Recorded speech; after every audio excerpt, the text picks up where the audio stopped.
Hey everybody, just going to take a quick break from the show and tell you about Noom. Has Noom helped you? I believe it has. Oh, that's got an app. You can do tracking. It's terrific. It does. And Noom builds personal plans that can meet individual needs. That's the thing. Takes into account any dietary restrictions, medical issues, other personal needs. That helps build a plan that works for you. And yes, so I know that you've had your own personalized program here that you've been working on.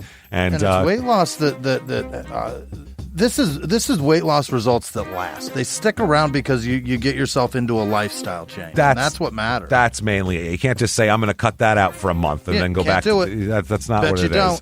So I'm glad it's helping you. That's great. And it really does. I like the psychology and biology-based approach here. Yeah. Noom Weight uses psychology. That's why they say losing weight starts with your brain, but it also takes into account your unique biological factors, Jimmy. All of your multitude flora and fauna that goes on inside of you there. Sure. Yeah. Stay focused on what's important to you with Noom's psychology and biology-based approach. Sign up for your trial today at Noom.com, Noom.com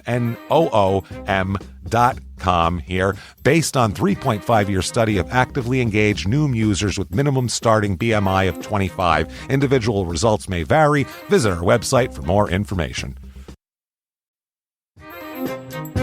Hey everybody, just going to take a quick break from the show to tell you a little bit more about Rocket Money. It's the start of a new year. It's the perfect time to get organized, set your goals, prioritize what matters most. And for me, top priority is getting myself together here. Financial wellness, doing that, which that feels important, just feels like adult stuff that you have to do. And thanks to Rocket Money, my goals feel achievable now. They show me all my subscriptions in one place, help me easily cancel ones I forgot that I've been paying for, which happened to me, absolutely happened to me.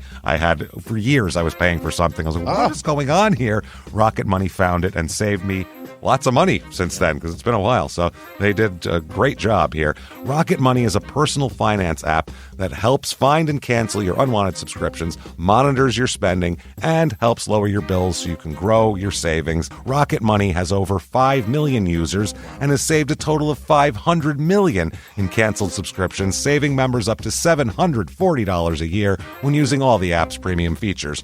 Cancel your unwanted subscriptions and reach your financial goals faster with Rocket Money. Go to rocketmoney.com/smalltownmurder today. That's rocketmoney.com/smalltownmurder. rocketmoney.com/smalltownmurder. Now back to the show.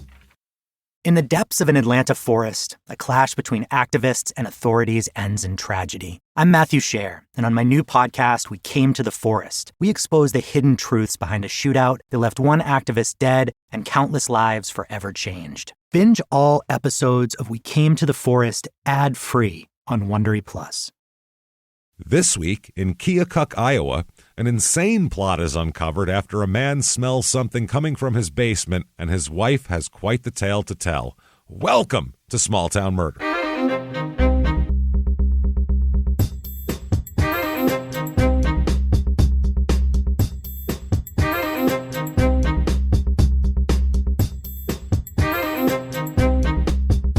Hello, everybody, and welcome back to Small Town Murder.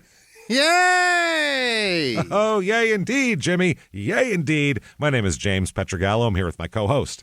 I'm Jimmy Wissman. Thank you, folks, so much for joining us today. Yeah. We are very excited today. If you add up all the crime in sports, is 441. And then today, 559th Small Town Murder. What does that add up to? Wow. 1,000 true crime episodes that we've done here.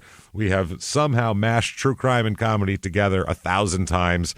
And then way more on Patreon, so we'll get to that. But wow, thank you, folks, for hanging out with us for the last 1,000 episodes is what we're trying to say. We really appreciate it. 1,000 more coming your way. Don't you worry about that. We got tons more here. Definitely, before we get started, head over to shutupandgivememurder.com. Please do. Tickets to live shows are for sale for 2025. There's only one show that's yet to be announced, and that'll be coming soon. The show's not till September, so don't worry about it. But what's next? Pittsburgh, February 7th. Get your asses in there. Pittsburgh right now. It is at the Carnegie Hall in Oakland, not in Munhall like we were the last couple times. So it's in Oakland, different one, real nice theater. And then we're in Columbus the next night on the 8th at Davidson, which is another really nice place. We're going to freak out those old ladies who work as ushers again. Oh, they're such nice ladies. Yeah. They're so nice, and we just say horrible things. I don't know. And they're really cool about it. So that's excellent. ShutUpAndGiveMeMurder.com. Get the rest of the year as well. We're all over the place. Irvine, San Diego, Portland, Seattle. You name it. We're there. Louis, Chicago. St. Louis, Chicago, D.C., Philly. You know it. We're going to be there. We can't wait. We are jacked. Also, you certainly want to listen to our other two shows, Crime in Sports, which is 441 episodes of our 1,000. Right. And then also Your Stupid Opinions, which is only 69 episodes, but goddamn it, is it funny. It's funny enough for hundreds. So get in there and check that out. You also want Patreon. Patreon.com/CrimeInSports is where you get all your bonus material. You want more? We got it for you. Gotcha. Anybody $5 a month or above, you're going to get hundreds and hundreds of back episodes immediately upon subscription of bonus stuff you've never heard. And then you're going to get new episodes every other week. Yeah. One Crime in Sports, one Small Town Murder, and you get it all, everybody. So this week, what you're going to get for Crime in Sports, and this doesn't really has anything to do with sports, but it's just fun, personal ads from the newspapers again. Yeah. Find out how people met people before the internet. That's a soft pitch. Jesus. Real disturbing. And sit back and wait. Sit back and wait for the replies to roll into the mail. You know how that goes. Or not. Then for Small Town Murder, we're going to talk about the West Memphis 3, but very specifically, how did they even get to the point? The beginning. How did we get to the point of these three kids are the ones? Let's get them in the station. How did we land there? It's wild stuff. We'll talk all about that. That is patreon.com/CrimeInSports. That said, disclaimer time. Okay. It's a comedy show, everybody. We're comedians. The story is absolutely real, which makes it incredibly horrifying. Yes, that's the thing. Nothing is made up for comedic effect or anything like that. You don't have to. And the stories are so crazy that the comedy is right there. It'd be weird not to point it out. Yeah. That's the thing. To me, it's less weird to do it with some comedy and try to, ease the weirdness of the whole thing than to just act like that's normal and not make a joke about some of the crazy things people do. But what we do is we don't make fun of the victims or the victim's family. Why, James? Because we're assholes. But we're not scumbags. See, it's real easy. That's how it works. So if you're not a scumbag either, you're going to enjoy this show. And if you think true crime and comedy should never go together, we might not be for you then. But if you want to hear a story told in maybe a different way and a little more palatable way, I think we might be right there for you. So that said, I think it's time to sit back, everybody. Let's all clear the lungs and let's all shout, "Shut up and give me murder." Let's do this, everybody. Okay. Let's go on a trip, shall we? We are going to Iowa this week. Iowa, indeed. Keokuk, Iowa, to be specific. Keokuk. There is 3 Ks in there. Yeah. And that's interesting. So it is in southeast Iowa. They call this, by the way, a Florida-like peninsula of Iowa that comes down. So we're going to call it Panhandle of Iowa, I guess we'd call it there. It's about 3 hours to Des Moines, about an hour and a half to Agency, Iowa, which was our last Iowa episode, Onion of Lies, which is still one of my favorite titles that I've come up with. I like that one. Yeah. This is in Lee County, area code 319. Several mottos here. Yeah. Number 1, the Gate City. Okay. I assume because it's on the Mississippi. So yeah. It would make sense. Power City. I don't know if that's just we want to make ourselves feel good about ourselves. And then, of course, the geode capital of the world. Yeah. Which probably isn't true. But, hey, you know what? Everybody needs something to put on their billboard, right? Geodes are real weird. I don't know. That's a very strange thing. I don't know how anybody knows. How do you know that it's one? I don't know. I think that's why kids are so into them, is because they're like, there's fucking sparkly shit in this rock. Yeah. That's crazy. Yeah. As an adult, you're just used to it. But as a kid, you're like, how does this happen? Are rocks in my yard like this? If I just the center fucking magical. If I break rocks open, is this what they all look like inside? I remember trying to bash them up, like with a hammer, trying to bash rocks open after going to the Museum of Natural History. So, a little bit of history of this town. Steamboat traffic in the 1800s was increasing on the Mississippi River, so people started to settle here a little bit more. And in 1827, John Jacob Astor, one of the famous Astor family here, established a post of his American Fur Company at the foot of the bluff. So 5 buildings were built to house workers and the business, and the area became known as Rat Row, which is what you want your area to be known as. Rat Row. I wonder if that was it rat fur they were dealing in? I mean, if you're making fake furs, I guess you can make it out of rat and just tell people it's something else. Nutria or whatever the fuck it is. That's like a big rat. One of the earliest descriptions of Keokuk was by a guy named Caleb Atwater in 1829. So let me set the scene. 1829 Keokuk. Here's what we're dealing with. The village is a small one containing 20 families, perhaps. The American Fur Company have a store here, and there is a tavern. Many Indians were fishing, and their lights on the rapids in a dark night were darting about, appearing and disappearing like so many fireflies. The constant roaring of the waters on the rapids, the occasional Indian yell, the lights of their fires on the shore, and the boisterous mirth of people at the doggery, which is a dog racetrack? No. A doggery back then is like a shitty tavern. Like that's the scummy bar. That's the dive bar. That's the dive. Find me. That's no. The doggery is the place where you find like $2 hand jobs. That's the doggery. Yeah, not a dive. You like a dive bar, but not a real dive bar. You like a bar that's got. I've been to some you got a bar you like a bar that bought stools from a bar that went out of business, so it looks old. Like that's what you like. You don't like any place that's actually dangerous, though. You always say that, but you go to like nice bars. Sometimes I walk into dive bars and I was like, "Oh, this ain't it." That's what I mean. Yeah, this is death. This is actual dive bar. I don't want to sit in actually where people are miserable. To me, a doggery, it's a squalid tavern is what the definition is. To me, like a real dive bar is a place where people go to be sad, not to enjoy.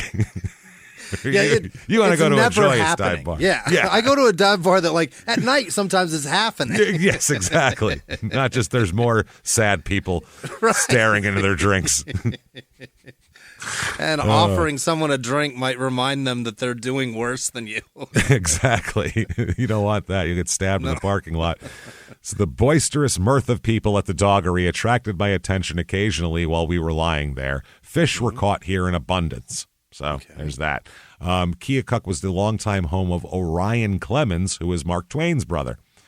Sure. And Mark Twain used to visit his brother's home and led him to write of the beauty of Keokuk and southeastern Iowa in the Life on the Mississippi story he wrote. At one time here, it was known as the Gate City because of its position at the lower rapids of the Mississippi. I guess Howard Hughes is from here. Is that right? Yes, crazy rich-ass Howard Hughes is from here. So piss in the bottles, drink the milk. That's the guy. Fingernails wash and your hands too giant much. planes and reviews. That guy died. They make that movie. They make him out to be like he died penniless. That man died a billion. Oh, he had so much money. He just his brain was mush. It didn't matter. Yeah. Right. Reviews of this town. Here's 5 stars. Keokuk grows on you. Yeah, gross. like VD. Yeah. I wasn't always fond of this town, but since moving into my own place, I've grown to appreciate this area. You are never lonely because some of your classmates stay behind to go to school or to start families. Oh, no. You're never lonely because fail too. People can't get out of this town is what that says to me. Don't worry. No one else can get out either. It's fine. It sounds like a barnacle, but none of us can leave. Can't leave. You are close to the great Mississippi River, which has breathtaking views of the bald eagles once winter is over. It's also a low cost of living area, so this would be an ideal place to save money and help build your career with the job opportunities in the area, which are like factories. So I don't know how that works. I'm excited to be able to attend college and get a nursing degree right here in my hometown. So that's someone who grew up there, and now they're in college. And 3 stars, very small community. Has a Walmart, which is a plus, but not much beyond that. That's a plus? Yeah. When one of the features of your town is the Walmart, That says a lot there. Yeah. Needs some new things and places. It sounds like it does. Right. Yeah. 3 stars. I would actually probably not live here again if I never lived here before. Okay. Well, yeah, if you didn't live there before, it'd be impossible to live there again. Again, right. Again requires a first time. A before, yeah. So you just made that rule and figured it out all on your own there. There are better towns and cities to live in that are not eliminating things each year. Eliminating what? Oh, so it's dying. It's apparently. I've just lived here all my life, so it's very hard to just up and leave. Yeah, you're stuck here once you're here. It sounds like your roots are there, bud. This place used to be very kid-friendly, but now there isn't much for kids to do, and that's why crime has gotten higher. If I could tell people, I would say go to a bigger, better place. And that's the thing. For a small town, population 9,977, the crime rate here when we get to it is outrageous for a 10,000 person. To out-fucking-rageous. It's crazy. This person believes that the solution is putting in playgrounds so that there's witnesses. I don't know what's the idea of what? If you keep kids busy, they'll do less crime. They figured that out a long time ago. I suppose that's true, but I don't know if it's all children. Kids. That's what I mean. All the crime is kids. Give me a break. Right. So 9,977, 53% female, which is way above the national average, and especially for a town of 10,000 people. Well, apparently criminal women here. Median age is 40, which is just a little bit higher than the national average. Okay. About 43% married, which is lower than the national average. Right. 25% are single with children. So all of the family town stats, it's like the opposite of that. Race in this town, 87.3% white, 4.7% black, 1.6% Asian, and 3.3% Hispanic. Religion, 50-50 in religion, it's right at the national average. There you got your other Christian is high here. Also Catholic is high here as well. So there's that. 0.0% Jewish there. Unemployment rate here is 5.7, which is above the national average at this point. Median household income. Here we go. $44,770. $25,000 a year less than the average national average. That is not good. Household income average under $45,000 a year for everyone in the house. Build your wealth, build your fortune. What was that person saying? Yeah, that's what I mean. It take you so long. It take you forever to build something up and build a career or whatever the hell she was saying. Cost of living, where 100 is regular average. Here it's 72. And the low one is housing. Housing is a 25 out of 100. That is incredibly cheap. Median home cost here, $81,800. That is less than a new pickup truck. Yeah, you understand? A Dodge Ram costs more than that. Think about that. My neighbor just bought a dually for $92,000. Exactly. My jaw dropped, but I was like, yeah. I mean, that's... Yeah. I guess that's what they cost. That's crazy. You could trade your truck for a house here. That's fucking nuts. And get change. If you have a truck you're looking to trade in for an abode, we have for you the Keokuk, Iowa Real Estate Report.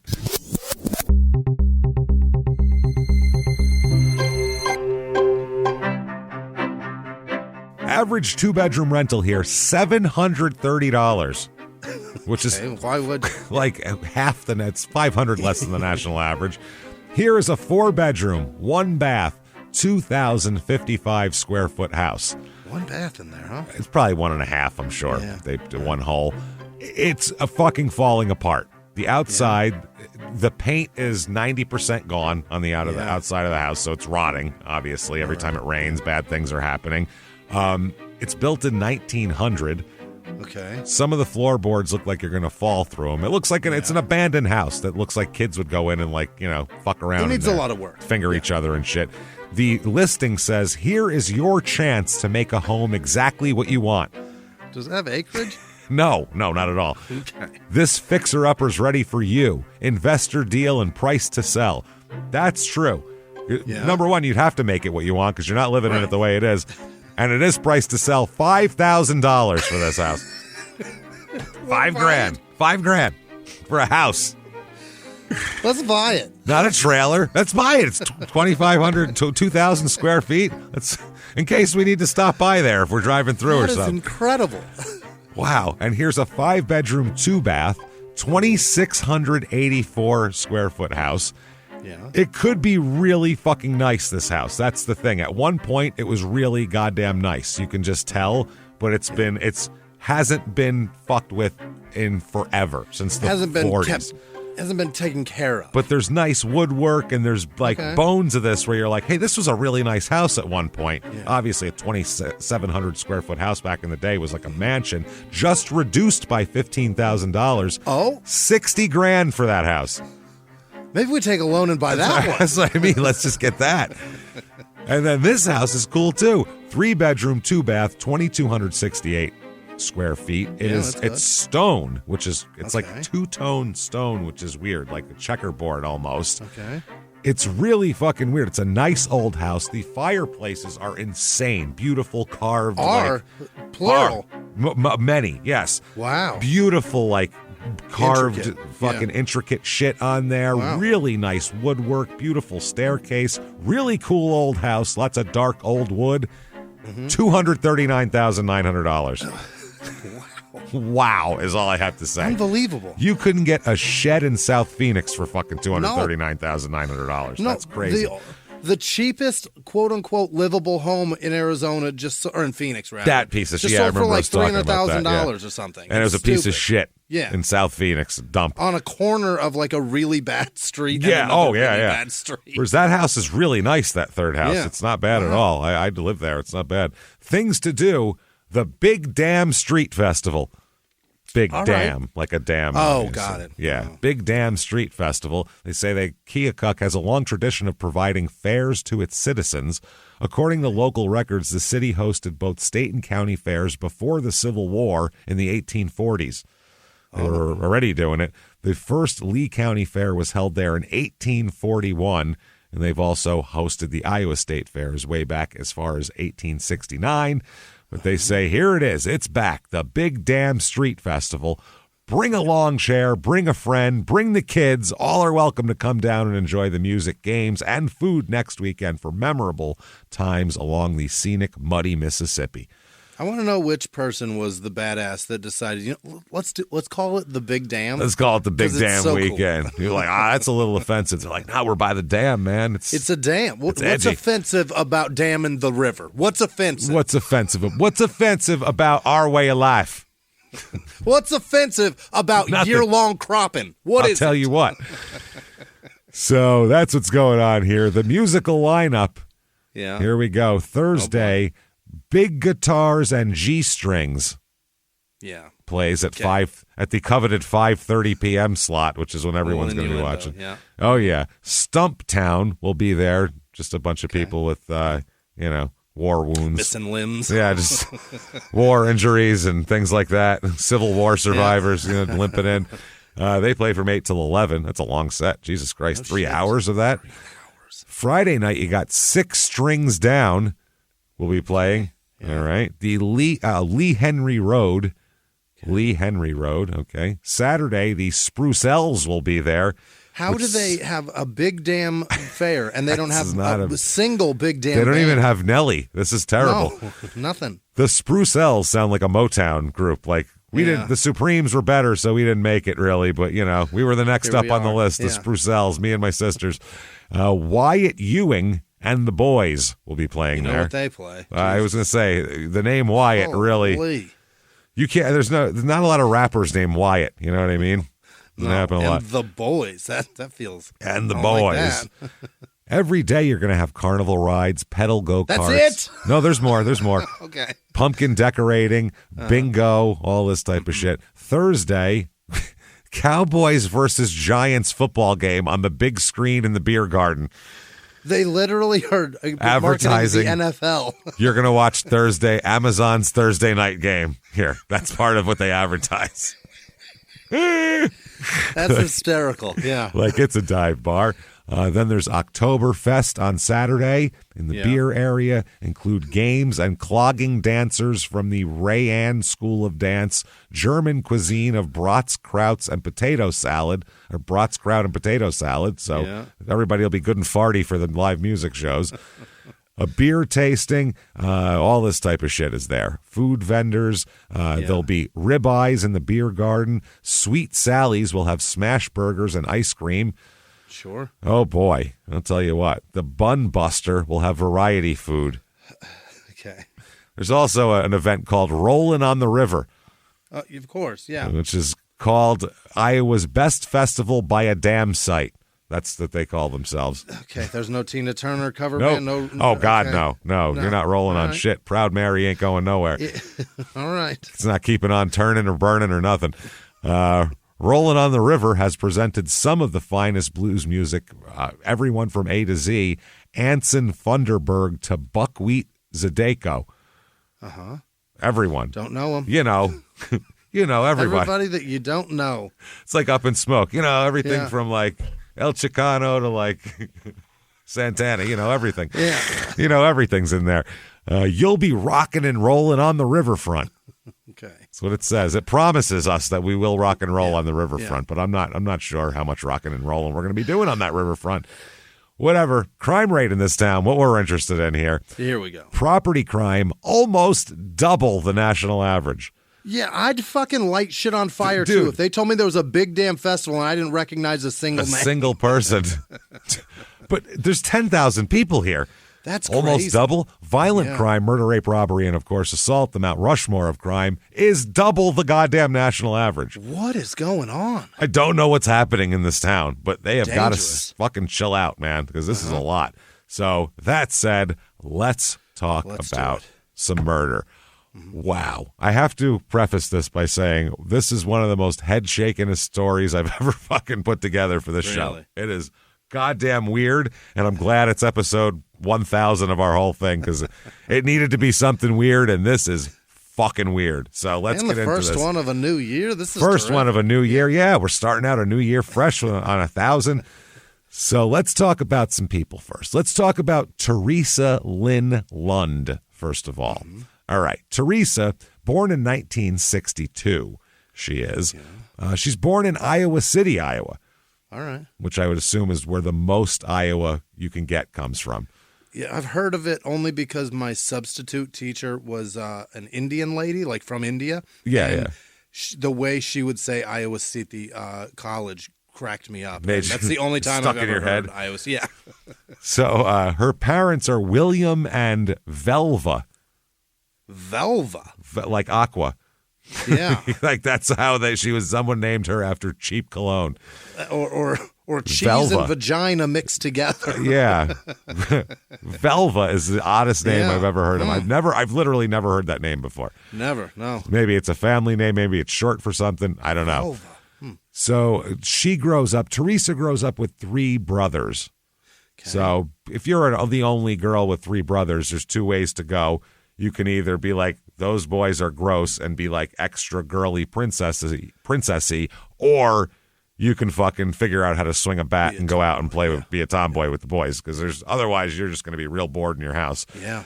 So she has 3 brothers and chooses the tomboy route here, where she's always outside playing and fishing and playing ball and shit like that. Love that. Yeah, cool stuff for her. She ends up getting married very young.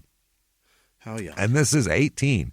Yeah. And this is 1980. This isn't 1950. So, that's no reason to get married at 18. But she got married at 18. Apparently, she was in love and got married. She's going to get divorced, pretty relatively soon. Fast. Relatively fast. She's going to have a daughter from this relationship in 1981. Yeah. And then have another daughter in 1986 from a different relationship here. Sure. I believe that's a guy named Randy that she married, has a daughter with him. Things don't go well with Randy, her second husband. No? So she gets a divorce from Randy as well. Okay. And then she meets a guy named Terry Bell. And Terry Bell is the one for her, she decides here. And she marries Terry Bell in 1990. Right. So she got married first in 1980, and then in the last 10 years, she's been married twice. She has, 2 kids. Sure. And now she's married again. So making a go of it here. And she's not even 30 yet. She's 28 years old. That's a lot of life to live. It's hard living. There's not a lot of people now who are 28 years old and twice divorced and getting married again and have 2 children. Yeah. It doesn't happen that often nowadays. Yeah. Well, in fact, my mom was 24 when she did exactly this. It was, back in the day, it was normal. When I say it, like, people are shocked. Yeah. They're like, what? Yeah, my parents were 24 and divorced. Yeah, it was the same shit. Twice, yeah. Not twice, but once. Yeah. But shit, your dad was on like his 4th wife by then, probably. Fuck. The man's been married 9 times. He's cruising. So they have a daughter named Tressa, born in 1991. And Tressa has very fond memories of the early 90s with her mom. She said that she was very much a hands-on mom. She would play with us, help us with things. She shared her love of music with us. Yeah. She describes her mom as just being, always there for the kids and very much present and very much, she's not like sitting off on her own going, I don't know, I'll get with you later. She's actually diving in, getting on the floor, doing shit with the kids, which is nice. Building blocks. Let's do it. So on July 16th, 1996, she has 3 girls now, by the way. Really? So far, yeah. She's had 3 girls. Now her and Terry Bell have a son, finally, in 1996. This is her 4th kid, obviously, and first son. His name is Paul Eugene. That's what they name him, Paul Eugene. So now, as this is going on, it's a hard time for them. It's a happy time, but it's also very hard for Teresa because he's works as a crane operator. Terry Bell, which is a good job. And hell yeah. There's a lot of travel involved, too, in it. Different parts of the state to do different jobs and things like that. So his job transfers him to Gary, Indiana at this point. Oh, no. And they just had a baby and, moving with a newborn and figuring all that out. Not easy. A new city. That's all and a there's lot. 3 other kids, too. And there's 3 other kids to deal with, too.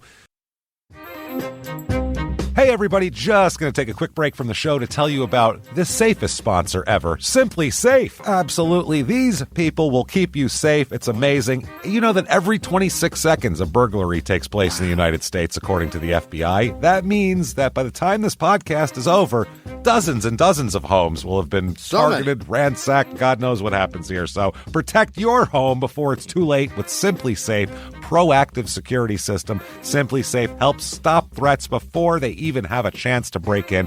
Named Best Home Security System by U.S. News and World Report 5 years in a row. And by us for about the last 8 years as well. If you trust us, believe me, you want Simply Safe. So visit simplysafe.com/small to claim 50% off a new system with professional monitoring plan and your first month free. That's simplysafe.com/small. There's no safe like Simply Safe. Now back to the show. This show, Small Town Murder, is brought to you by BetterHelp. Get yourself some therapy, everybody. Honestly, here. We often hear about, red flags that you should avoid. Hey, that's a lot of a thing. It's become a real phrase now, real cliche. But why don't you focus also, you look at like green flags in friends and partners. Look for good things as well. Right. And maybe you're not sure what that looks like, though. Therapy can help you figure that out. What are positive things? What are the green flags? And then you can practice them in your relationship.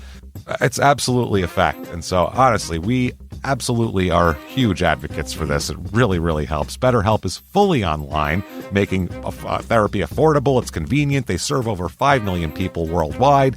You can access a diverse network of more than 30,000 credentialed therapists, wide ranges of specialties there. Here's the coolest part. You're not getting along with your therapist, you're just not feeling it, you can switch at any time, no extra charge. Wow. The thing is, they want you to get help. That's it. And you can do it with BetterHelp. Discover your relationship green flags with BetterHelp. Visit BetterHelp.com/smalltownmurder today to get 10% off your first month. That's BetterHelp, HELP.com/smalltownmurder. Now back to the show. So what happens is Terry kind of moves ahead Yeah. He I'll go to Gary, you come behind. Yeah. Yeah, kind of I'll set it up, and they're just trying to figure out, they're spinning plates basically and trying to figure out, keep all the plates spinning. So Terry moves ahead of the family, and so he spends large amounts of time away from the family, but Teresa and the kids are going to join him soon, and Gary. That's how it works. And this is the thing, too. Back then, this is 1996, pre-cell phones. So we're talking the only way for them to communicate, well, one's in Keokuk and one's in Gary, is long-distance phone calls, which are still very expensive back then. Crazy. 96 is even before, like, the big rush. Remember the late 90s, early 2000s, all those, like, call this number and it's only 10 cents a minute. Yeah, 1010, 220 and all that bullshit. The one that had 20 minutes for, like, $2. Right. That was great because my father would harass my grandmother with that because she was so cheap. She would call him, and as 20 minutes would come, she'd start to panic. And so she'd hear, okay, well, she'd start going crazy, my cheap racist nan. And then my father would, like, at that point be like, oh, I forgot to tell you about, and start a long story just because he knew in the next 30 seconds she would panic. She'll hang up on you. I have to go now. Okay, bye. Click 1955. Click, done. She had a goddamn timer next to her to not pay an extra $1. She was so cheap. So, so that was the time back then. So that's 96. When he's in Gary, they only talk like every other night on the phone. Yeah, it's hard. Yeah. And it's a short call, and let me talk to the kid. Okay, good night, goodbye. That's it. Yeah. Like fucking. Baby eats a boy, sure. No texting, no emailing, no any of that shit. So at this point, that's how they're doing it. So that's difficult. Yeah. You know what I mean? Jesus, they got to be clamoring for email. Oh, my God. Yeah. And it's in 1996, there was email, but not everybody was on the internet in 1996. No. Just like kids our age were on the internet, and they were like on AOL fucking trying to find a chat room, dicking off with each other on in chat rooms and shit. That shit. Yeah, nobody was Yeah. Nobody was doing anything productive on the internet at that point. So everything is going well, though. That's July. Over the next month, like we said, he's going to Gary. He comes back, though, sometimes on the weekend. Every once in a while, she'll go there for the weekend and, with the kids. And it's Sure. The next month and a half are just a hard time, but they're making it work. You know what I mean? August 28th, 1996. Okay. Teresa, I'm sorry. Teresa, she could be Terry, too. So she could be Terry Lynn. Terry and Terry. Yeah, they could easily be Terry and Terry, which is very weird. It's amazing. Yeah. So Teresa's mom doesn't know where she is. She can't find her one morning. And Grandma. Yeah. Grandma. This is Velva we're talking. Aqua. Right. Aqua can't find her. And a friend of hers can't find her either. Okay. So a friend of hers talks to Velva, and they're talking it over. Have you seen Teresa? I don't know where Teresa is. Yeah. She doesn't really, if you have that many kids and a newborn, people know where you are every minute. You should be very predictable, your movements. You don't just decide to go do something for 5 hours because you have a newborn. So, if you're going to do something that would require long times, you would probably get someone to be a sitter for your kids. So it's a weird thing. She's last seen that morning on August 28th, dropping her kids off at school at 7:30. Yeah. So that's when she's seen, and then nobody can find her. She's not at home. Everybody expects her to be home after that because that's what her routine is, and she's not home. So Velva goes out and looks for her. It's a small town, so you could actually go look for someone, Yeah. She ends up finding her car in a grocery store parking lot. At the grocery store, okay. But Teresa's not in the grocery store. And she's not in her car. But her car is there. So what she does, Velva has a spare key to the car. So she opens it up to see if anything's amiss, awry, whatever. She opens it up, and the first thing she finds, which is not a good sign, is Teresa's purse and checkbook are under the front seat. Huh. So if you went into the store, you would need those. If you go anywhere, you'd need your purse. Yeah. So, that's strange right away. She's not in the car, but her purse and checkbook is weird. Yeah, but my point is, like, if everything's above board and innocent when she parks, that's the instant that it goes awry because her purse and checkbook are there. And if she went into the store, she would take that with her. Absolutely. She would need to pay for food. That's how you paid for shit. That's so bizarre. So she then looks in the back seat and notices the car seat isn't in the car. She's got a newborn, and she always has the car seat in the car, obviously, for the newborn, and the car seat isn't in the car. So what she's saying now, so she drove to a grocery store and left the newborn where? Where? Not with me. I'm the one who would watch the newborn. So where the fuck is the kid? And why would she? This makes no sense that would be in there, but the purse, none of it makes any sense. So she's very freaked out by this, and she calls 911. Right away, yeah. They call 911, and she says, yeah, my daughter and her infant son, I don't know where they are, but, found her car. If not to have them take the report on the daughter, for sure they'd take it on the infant. Yeah, absolutely. Yeah. There's an infant and her mother missing. That's an infant and his mother missing. So she's last seen dropping the children off at school at 7:30, and Velva tells the story, went looking for her, found her car, opened it up, checkbook, pocketbook, car seat missing, blah, blah, blah. So the police, the first person they want to talk to is Terry, the husband. Yeah. Because Velva tells the police, because they say, what's her life like? Who is she? You know what I mean? And she says, well, she's married to this guy. They've been married for 6 years. They have 2 kids, and she has 2 kids before that, goes over the whole thing. And she tells police Terry hasn't been the best husband. No? Their relationship is kind of strained at the moment. So the police are like, okay, missing woman, guy going different places for work, strained relationship, strain of a newborn on the marriage. Yeah. I think we're looking in the right spot here, they're thinking. You know what I mean? Fleeing to Gary, Indiana. Yeah, he's going to his alibi is I was in Gary. Give me a break. No one's in Gary voluntarily, bud. Nobody Come on. goes to Gary. No one's going there, Chief. So the police try to reach Terry, and they call him and can't get a hold of him. Yeah. That's the other thing. They call him, they can't get a hold of him. They can't get a hold of him. They keep trying to call him, and no one can find him. Landlines don't go up to the crane, babe. And that's the other thing. There's now no cell phone. So if he's not home, where the fuck is he? Who knows? He could be out to dinner, but, you can't get a hold of him. So he apparently, they finally do get a hold of him. Okay. And they get him to drive back to Gary, or they get him to drive back to talk to them. Keokuk, right? Yeah. So he says he last saw Teresa 2 days before she went missing. Okay. She went missing on a Tuesday. He saw her on the weekend. He saw her on Sunday, was the last time. He said that Teresa had been in Gary with the kids. Okay. She came to Gary. I guess he picked her up, brought her to Gary, and they went back to Iowa. He drove them back to Iowa Sunday, and then he drove back to Gary on Sunday. How long a ride That's a lot of fucking driving. God, if it's 3 hours to Des Moines. Yeah. But I guess that would be up. That would be on the west side, right? I don't know. It will be even north still, of there. It's probably hours of driving. It's hours. It's a couple hours at least. Yeah. It's a few hours. So yeah, they went back to Iowa. Then he drove back to Gary, and he said that's the last time I saw her was on Sunday when I drove back to Gary. Yeah. And they said, well, when have you spoken to her? And he said, I didn't speak to her that morning that she went missing. Okay. Again, there's no hey good morning text or anything like that. Yeah. Every other night there was a phone call, and otherwise you just assume the person was fine. Yeah. And in the morning when he gets up for work, it's probably 4 a.m. You're not going to wake a house up to say good morning. Start waking fucking babies up at 4 a.m. after she's probably been up half the night feeding this goddamn kid. Craner operators are on site at like 5 a.m. Oh, yeah, that's an early day for those motherfuckers. A crazy one. Yeah. So August 29th, they really start a missing person investigation now because this is fucking crazy. They go into the house. Terry allows them access to the house. Nothing is missing from the home.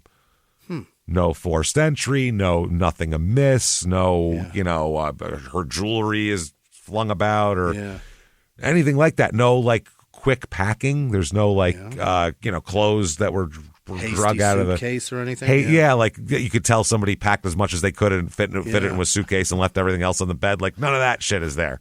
Take off before the kids get out of school. That's the other part. She's leaving go. kids at school? Come on. Yeah, that's taking off that's what I mean. And she is a very involved mom with 4 kids. That's just not her style. It's just not, period. Mm-hmm. So there's nothing missing from the home. There's no anything like that.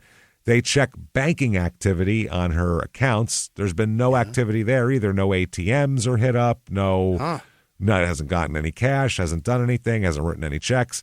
So, and that's, now it's much easier. Back then, you could still just kind of live on cash. So if someone was gone for a day then and there was no banking activity, that wasn't a big deal. Whereas now they'd be like, what did they fucking go to Mars? Where'd they go? Some places don't even take cash. It's like, this is American money. What are you talking about? They have to take cash, actually, too. That's the fucked up part. There's cashless places. I know. They're not actually legally not allowed to do that, which is funny. Really? If you really pushed it, they have to take the cash. They have to do it. It's look on the bill. It says for all debts, public or private. That means that you have to take that. You have to take this. If you owe a debt and I try to give this to you, this counts. Whether you want it to or not, it counts. Yeah. So they could say $20. No, we don't take cash. You can put cash on the counter. They can't call the cops on you. You gave them cash. So it's one of those things. Call the cops. Go ahead, motherfucker. Call the cops. Yeah. They didn't give us our preferred method of payment. Okay. Take the cash. Do you have $20, you fucking idiots? We're to the point in the world where we don't even know what to do. Yeah, we don't even know what to do with it. Well, I wouldn't know what to do with it. There's no slot in a register, and I can't put. Okay, well, fucking A then. Never mind. They can't make change. What are you talking about? They can't do it. So August 29th, 2006, 1996, not 2006. Like I said, nothing missing, nothing off the banking, nothing like that. So they can document her whereabouts until about 8:30 a.m. That is about how far they can get to. They get from school to somewhere else she went, and then they don't know. After that, it kind of disappears. Then it's over. Now, Terry says, they talk to Terry, obviously, and they're saying, what's the story with your relationship? He says, oh, it's great. It's a dream marriage. Now, Velva says, no, it's a little bit strained. Right. And a couple of her friends say the same thing. That it's strained? Yeah, and marriage hasn't been that great. And, there's been fighting and there's been this and that. So now if Terry would have just said, I don't know, we have our normal problems, it would have been less suspicious than saying everything's great when other people are going, that's not what she says. You just say things like, I don't know, man, we're married. Or he could just say, like, I don't know, I fucking live in Gary, Indiana. So to me, it's great. I don't even really pay attention that much. He's so busy with his crane, he doesn't even realize his marriage is strained, I feel like. I'm 300 feet in the air, man. It's great. What do I know? I'm all alone. It's pretty peaceful up there anyway. I don't know. So they asked Terry, all right, Terry, we want to rule you either in or out here. We got to, you're the husband. You're the first person, obviously, that's a suspect, so we have to talk to you. Will you take a polygraph test and let's just clear this off? And he said, no problem. Oh, okay. Okay. So they sit him down, do the polygraph test. It's inconclusive. That's neither here nor there. But it's on the relevant questions, right? It's an inconclusive result. So they can't rule him out at this point. They're like, well, they didn't like his answers on the polygraph, and they made the cops very, very suspicious of him. Okay. So they really go into working on going to Gary and figuring out if he has an alibi. And eventually they find that he has an airtight work alibi. Yeah. Air fucking tight. That morning, he was at work. Yeah. Yeah, if that crane's moving, he's there. Well, it's after 7:30. If after 7:30 he's in the air, that's it. There's no way he could have done it. He's sitting in a fucking crane up in the air. There's no way he could have been hundreds of miles away murdering somebody, or kidnapping or doing anything. Yeah. Right. So they say Terry's out, even though they were very suspicious of him, and he looked like the cops are like, he's the fucking guy. That's our guy. Yeah, that's our fucking guy. Operator. Yeah. Where'd he put his wife? Where's he keeping her? Yeah. But no, they rule him out based on the alibi. So people are starting to lose hope here after a few days. This is insane that she doesn't show up. So police say after a little bit of time goes by here, a week or two, cops start saying they're losing hope here that they're ever going to find them alive. Where the fuck are the other three kids? Are they just with their grandma? They're with their fathers at this point. One is with Terry and two are with the other fathers. They go with their fathers now at this point. Okay. So I guess that the captain had visited Teresa's mother and told her that this is crazy to go to a disappearing victim's parent. And a missing woman. I just said what? Says that you should maybe start thinking about starting to let go. Tells the mom, start giving up hope, basically. Look, there's not a lot of positive outcomes that can come from this at this point. So you should just probably You might as well do a memorial now. I'm sure she's dead somewhere, so vigil at best. I don't know. Something. I don't know. Maybe a Ouija board. I'm not positive, but do whatever you got to do. Figure it out. Mark the date, and next year, really throw a party or something. Do something. I don't know. Yeah, something somber possibly. I'm not sure. So, started talking about, and also he started talking about her, and so did the mother, started talking about Teresa in a past tense.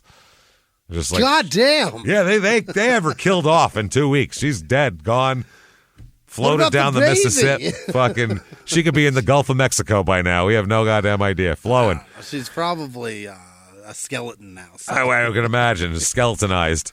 What are we doing? So let's talk about another pregnant lady. Okay. Another baby lady here. Pregnant lady. Was pregnant at the same time as Teresa and knew Teresa based on their mutual pregnancy. Pregnant women make pregnant friends. It's weird. They do. They don't want to do that shit alone. They like having someone else to go, do you have to pee? So do I. Oh, my God. He doesn't understand shit. Neither does he. I got a foot on my bladder right now. I have to pee. He stubs his toe and says he understands. This motherfucker. This is Kimmy, Kimmi. That is her legal name, by the way. Kimmy Lynn, another Lynn, middle name. Kimmy Lynn Hardy, her name is. Okay. She is born in 1960, so around the same age. Sure, yeah. They're pregnant at the same time. She's got kids and all that kind of thing. Now, a little bit about Kimmy. Aside from her husband, who we'll talk about, kind of a new marriage, she really doesn't know too many people in Keokuk. Not really doesn't have a lot of friends. Neighbors say that the couple kind of keeps to themselves, her and her husband. And even her in-laws say they don't know shit about Kimmy. What? Not a fucking thing. They don't know anything about this broad. It's just... What's going on with Kimmy? Well, Kimmy, this is her, Robert is her new husband, Robert Hardy. Bob, he goes by. Now, Bob's sister said, quote, Robert just showed up 3 or 4 months ago at a family reunion and said, this is my new wife and we're going to have a baby in a few months. Wow. We weren't even invited to the wedding. What the hell happened here? Never mind invited to it. They didn't even tell you what happened afterwards. They didn't even say, just got back from that. Nothing. He showed up. He just showed up and we're like, here's my pregnant wife. Nice to see everybody. And they were like, who? What the fuck? Here's a lady who I clearly fuck a lot. I mean, obviously I'd have to. So this is Robert is Kimmy's 5th husband, by the way. 5. Ooh-wee. She's 36. Who the hell? 5 husbands, 36. What That's is a lot. She doing?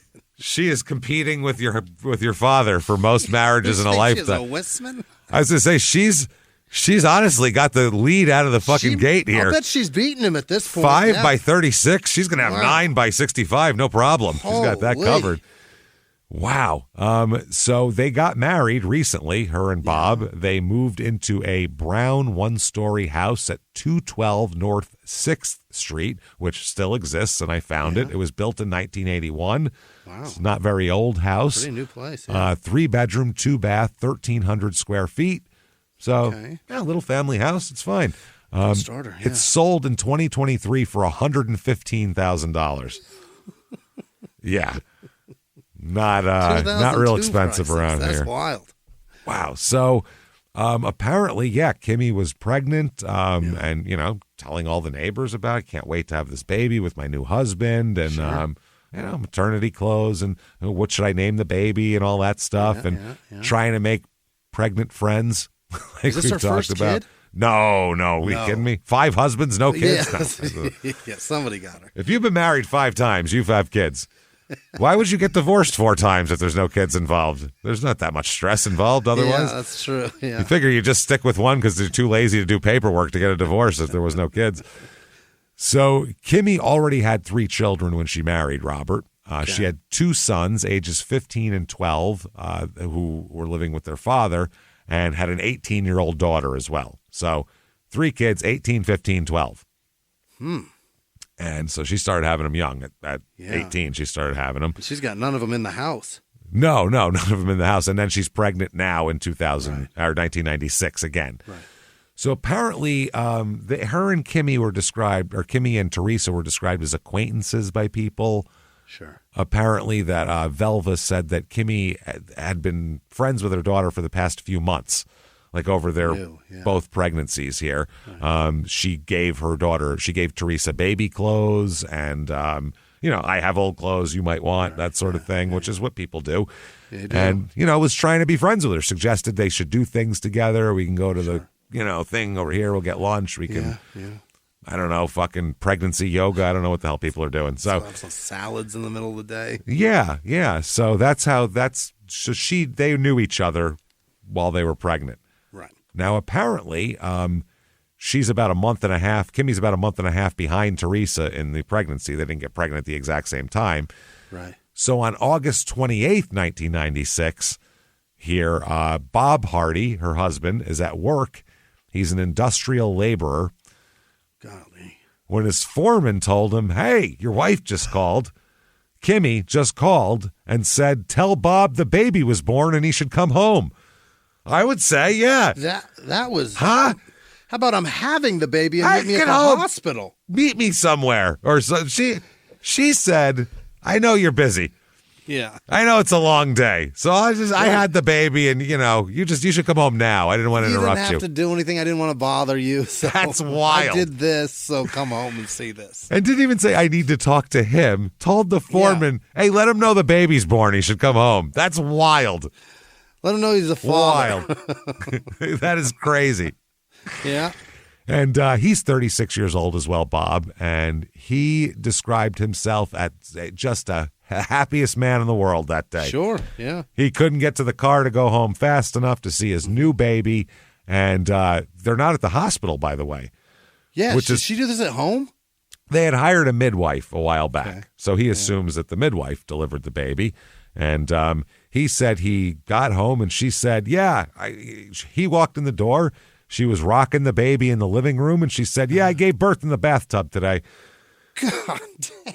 Spit this kid out. So, here it is. I've had That's a rug. Pretty good at this. That's a rugged bitch right there, boy. I'll tell you something. That is wow. Is there any other way to put that? Ladies, if your friend said, wide birth canal. If you called your friend, you're like, what you up to today? You texted her, and she's like, just spit a kid out in the bathtub today. You'd be like, hey, you're a rugged bitch. Damn. You kidding me? Took a couple of Advil and delivered a baby. Wow. And he was like, okay, that sounds good. Like, why not? That's what people do. All right. Yeah. Duh. Wow. He said he spent the rest of the day in bed with his wife and the baby. His new son here, his wife, his new son. They named the baby Dusty Eugene. Yeah. Let me give him two terrible names, not just one. Two awful names. After mom's vagina, Dusty. Yeah. And also, his name is no. She's been married 5 times, and it's not Dusty. One thing it's not is Dusty. There's no cobwebs on that bad boy at all. Dusty Hardy sounds like a sex move. I gave her a Dusty Hardy. Let me tell you something. Yeah, I don't know what exactly what it entails, but it's gross. The old Dusty Eugene I gave her. You know how that works. Dusty jeans. The old Dusty Eugene. Wow. So unbelievable. That's who they have. A new baby. They're happiest couple in the world. So this is the same day that Teresa disappears. Yeah. So bad day for Teresa's family. Good day for Kimmy's family. For them, They're having the baby. So a couple weeks later, here, mid-September, early to mid-ish September, Kimmy throws a baby shower for herself, which I thought you threw a baby shower beforehand. Yeah. Apparently, in Iowa, you wait till the baby's there. Well, you got to, I don't know, maybe if she's delivering this thing in the tub, she didn't know if it was a boy or a girl.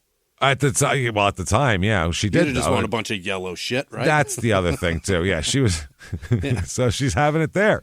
Yeah. Good point. She's having it, a baby shower here, and that's nice, I guess. One of the baby shower participants here, one of her friends, said, she was there, go to the baby shower. She hears, I delivered this baby in the bathtub on August 28th. So Kimberly Steele is one of her friends that's at the baby shower.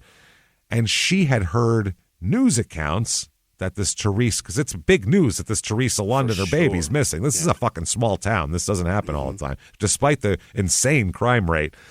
Still, I don't think there's many like newborn baby and their moms disappearing out of nowhere. Right. It's probably not part of it. So Kimberly was aware that Teresa was missing, and she said to her friend, quote, this is to Kimmy, quote, "I told her to get a footprint of the baby and to prove to everybody that it was hers, just so they didn't think, because she didn't have it in the hospital. She had it at home. So you make sure you know that you have like proof this is your baby." And the friend said she just stared at me for a while like she was stunned. Then she says, "They're insane. They're not going to touch my baby." Like, fucking, I don't care what people say. Think I stole a baby. That's crazy. Are you fucking nuts? Right. Then there's another lady at the party named Teresa Manis. Everybody's named Teresa or Lynn in the story. Yeah, or Kim. She noticed a little bit of something peculiar about the old Dusty Eugene here. Yeah. She said she was really concentrating on this boy's dick, apparently. And she noticed that the boy's circumcision was nearly healed already. Oh, he's already been circumcised? Already been circumcised and healed up. Everything. And then how about that? Also that his umbilical cord had already fallen off. And they say that his circumcision takes about 7 to 10 days to heal, and then an umbilical cord takes 7 to 20 days to fall off. Right. So it's in the realm of possibility.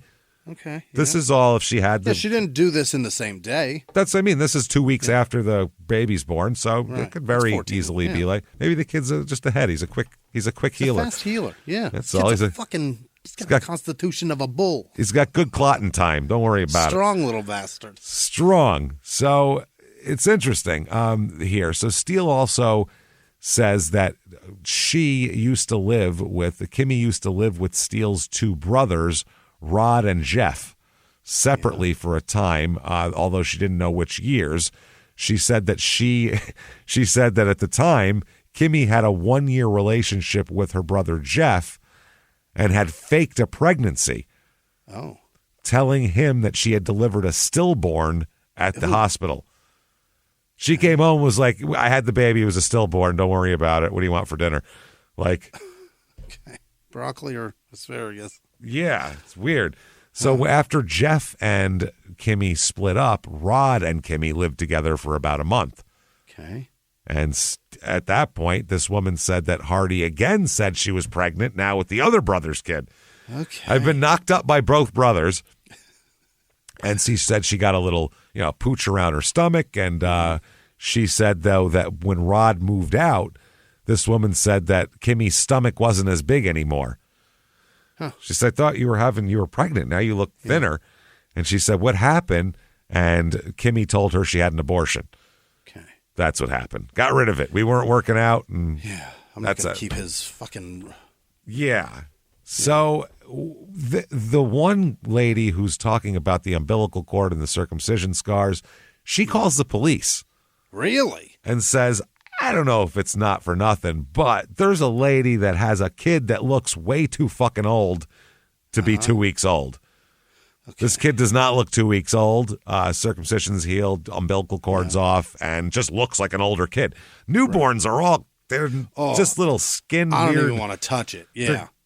They're weird. After 2 months, they start to look like people after that. Right. You know what I mean? They start to... They got color, for Christ's sake. They got color. Their face isn't all weird and smashed up like a puppy. They're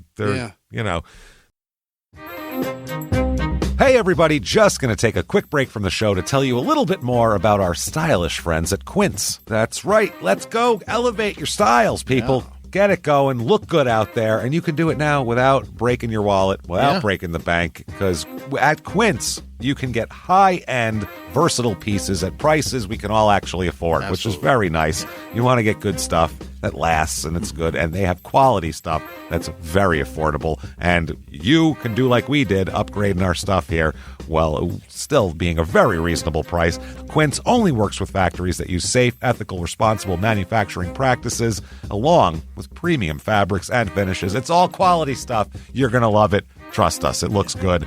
And I've got the leather jacket. It's a very high quality item. Real nice soft leather. Jimmy's got his linen pants he's rocking. Yeah. They're terrific. Come on, be like us, be fashionable, get in there with Quince, indulge in affordable luxury. Go to quince.com/smalltownmurder for free shipping on your order and 365-day returns. That's QUINCE.com/smalltownmurder to get free shipping and 365-day returns. Quince.com/smalltownmurder. Now back to the show. Hey everybody, just going to take a quick break from the show to tell you a little bit about a very cool place, Thrive Market. Yes, we are both looking to get into the healthy swing this year. The problem is I don't know what's in everything, and I don't know if even I'm qualified to even read the labels to know if that's good or that's bad. Right. There's chemicals in things, and there's things floating around. I don't know what I'm doing out there. One of my favorite features, and I know you were talking to me about this, is the Healthy Swap Scanner in the Thrive Market app. Yeah, it's simple. You scan any item, and it'll instantly suggest a cleaner, healthier grocery alternative, which is it's great. Amazing. Yeah. That's great. Thrive Market also takes the guesswork out of finding these safe, healthy foods. For example, like I'm trying to get my protein intake up for energy. I'm always moving around. I need stuff, and I love that you can filter their site by the high protein options. Nice. It's very cool, and you can personalize this portion, and you can put filters on it. And get ready. You should be ready for a junk-free start to 2025. Get ready for it and head to thrivemarket.com/smalltownmurder and get 30% off your first order plus a free $60 gift. That's THRIVE market.com/smalltownmurder, thrivemarket.com/smalltownmurder. Now back to the show. Experience furniture shopping the way it's meant to be at Mathis Home, your ultimate furniture superstore. From sofas to dining sets, from modern to classic styles, they have everything you're searching for. With over 230,000 items to choose from, you're sure to find exactly what you're looking for at a price you'll love. Plus, everything is in stock and ready for fast, free delivery right to your door. So you don't have to wait. And if you're looking to really transform your space, take advantage of our complimentary interior design services. Our expert designers are ready to help with any project, whether big or small. And right now, check out the Lazy Boy BOGO event at Mathis Home, happening now through March 1st, 2025. Buy one Lazy Boy recliner and get another one absolutely free. Don't miss this limited time offer. Only at Mathis Home, your ultimate furniture superstore. They get to be normal, so this kid just looks fucking too old, man. Yeah. To be a... Just check it out. Check it out. So September 17th, 1996, the cops knock on the door. Imagine this. At Kimmy's house. Yeah. And they go, hey, just, there's a missing woman and, all of this stuff and everything like that. Can we see your baby? Could we maybe check your baby out? And she was like, oh, yeah, this is my baby. Absolutely. And I love my baby. Dusty. Everything's fine. She said she had her, this is my fucking baby. I don't know what you're talking about. So, she said, at that point, they said, okay, but that baby is older than you're saying it is. And she said, no. So you then they don't know said, anything about kids. Well, we're gonna run the footprints on this baby, and we're gonna see what's going on here. Yeah. And they run the footprints, and they find out it's the Lund baby. It's 100% him. She's got Paul Lund in her arms. Wow. So they said, where'd you get this fucking baby? Yeah. And she said, Teresa Lund sold me the child and took off, skipped town.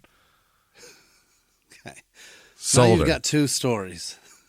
They said, how much? Yeah. She said, $3,000. Is that the going rate? I think that's way cheap for a healthy newborn baby boy, probably. 100%. I think that's probably too cheap. So yeah. She said, she sold me the baby and took off $3,000. You get this baby. I said it was mine because I didn't want to get her in trouble. I don't think you're allowed to sell your baby and leave. Now explain this to your husband. This is going to be a fun dinner conversation. So then Aquavelva Green said, this poor woman said that I'm not making fun of her, but it's just that name is wild. Tough. She said, my daughter wouldn't sell a baby and run away, leaving her 3 other children behind. At school. She didn't sell all of them. Right. So she said, my daughter's not like that. Her children are her life. And also, that would be just crazy for anyone, even if she hated her kids. Who would do that? Who sells one, leaves the others at school, and leaves? That's crazy. Even Andrea Yates probably thought of that. Was that's nuts. That's nuts, right? Can't do that. Holy shit. Now, while this is going on, once the officers start saying they're going to take the baby from her, Bob Hardy starts trying to attack them with a piece of steel. He starts trying to hold them off with a rebar.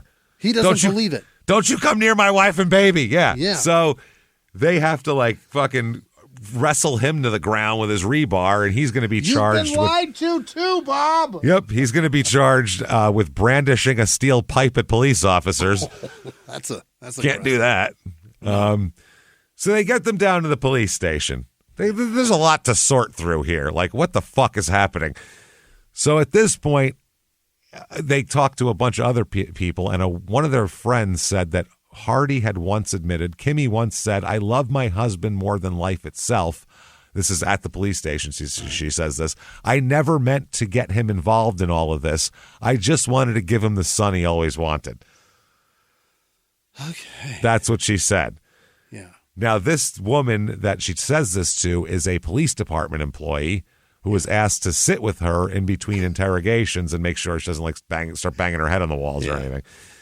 So apparently this woman said that Kimmy cried for hours and hours, saying things like, "No one will forgive me for what I've done, and I never meant to ruin so many lives."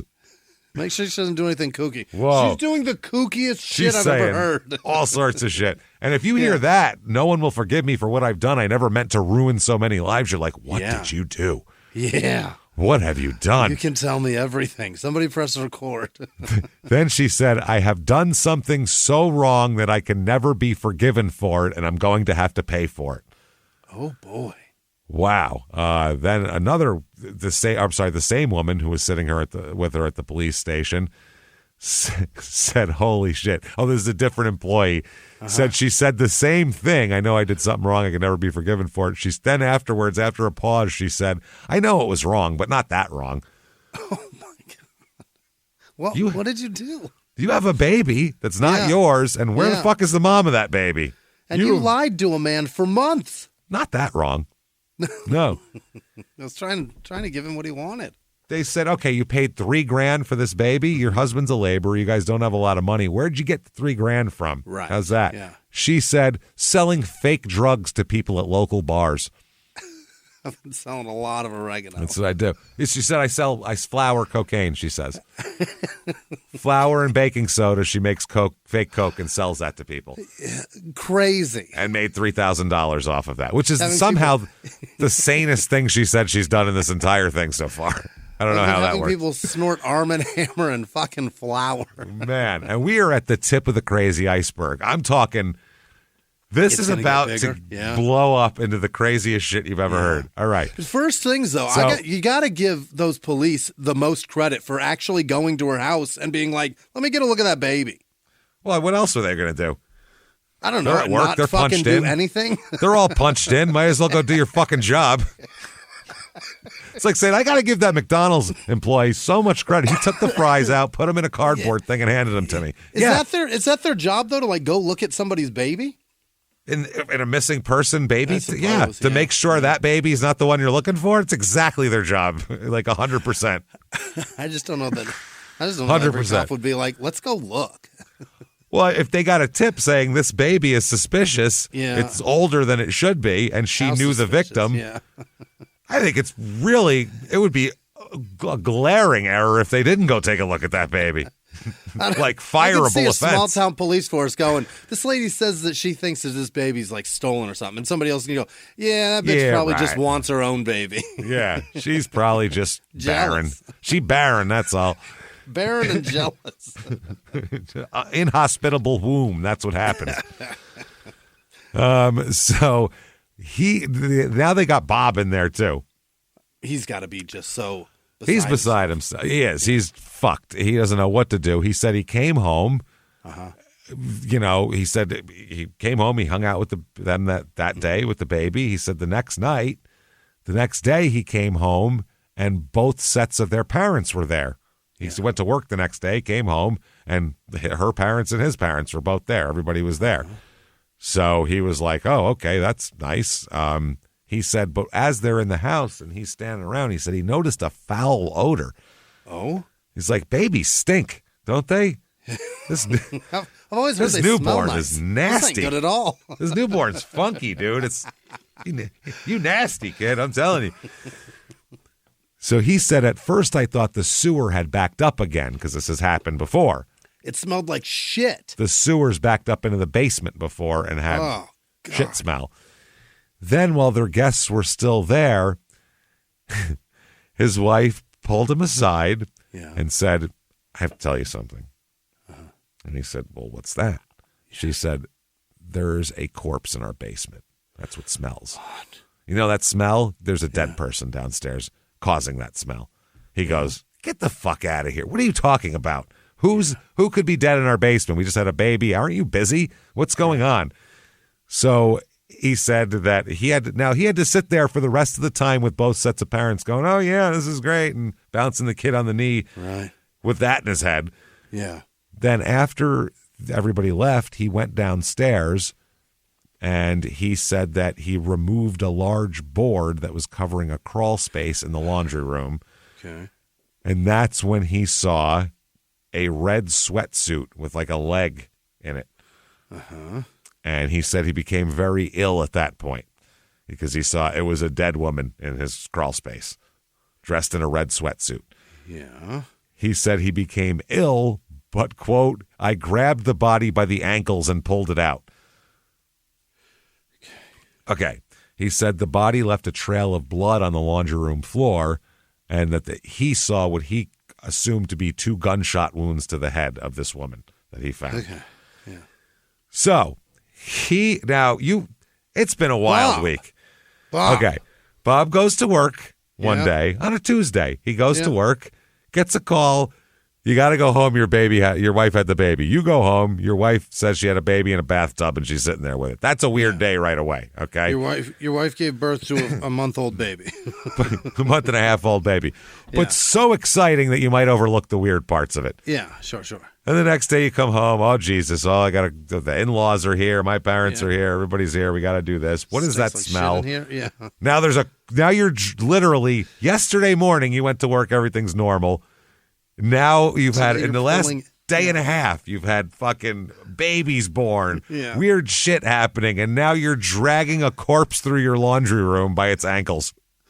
What a weird week for Bob. With blood leaking out of it. Oh, yeah. So he does, rather than going, this is crazy, he goes, well, we got to get rid of this body, I guess, right? I mean, I got a wife and a baby here. I got to protect my family. Mm-hmm. So he wraps the body in plastic and an old comforter.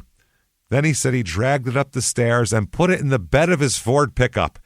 Oh, my. Which is worth more than his house. Yeah, it's a badass truck. He then drove to Alexandria, Missouri and cross state lines and dumped the body near a set of railroad tracks. Just dumped it near the tracks. Boy. He later then dumped the plastic and the comforter in one place. He took it out of there, dumped her body out. Unwrapped the Christmas Unwrapped gift. Took the wrapping with him. And because that could be connected to him, I guess. Sure, He was being half smart. And dumped that somewhere else and then threw the gun into a pond. He's done this before. This sounds like he's a dangerous man. This is before constant true crime shows. Yeah. Like, I don't know where he would get how to do this, but he did it. Wow. He said he became sick the whole time. And after dumping the body, he said that they returned home and that his wife, Kimmy, cleaned the basement with a gallon of bleach. Okay. And then he attacked cops like it was crazy. Right. Like it's crazy to take his baby from him. Like it was their bad. Right. For thinking you guys that. made a mistake. Bob, where have you been? He also said he never connected the missing woman and her baby with the body in the basement and his new son. Never connected all those. He's the dumbest, smartest man alive. Oh, he's a fucking moron. Wait till you hear. Even his father says he's an idiot. It's fucking hilarious. He said, quote, I believed the baby was mine. I had no reason to believe otherwise. Except that It was hours. Body. And when you came home, it's supposed to be 3 hours old, and the fucking baby's a month and a half old. It's saying mama already. What the fuck are you doing? It's trying to take its first step, and you're like, oh, wow, this just came out of your pussy? What are you, joking? It knows where her nipple is. It opened her shirt, for Christ's sake. Yeah, it knows. It undid her bra, for fuck's sake. One-handed. He needed 3 fingers to pop that bra strap. You know this motherfucker's experienced. He's felt girls up before. And then you buried a body, man. Jesus. Holy shit. So that's what he said he did. He said he never. But the body, by the way, was Teresa. Obviously, yeah. She didn't kill another lady and have Teresa's baby. That would be. Shit, there's more people.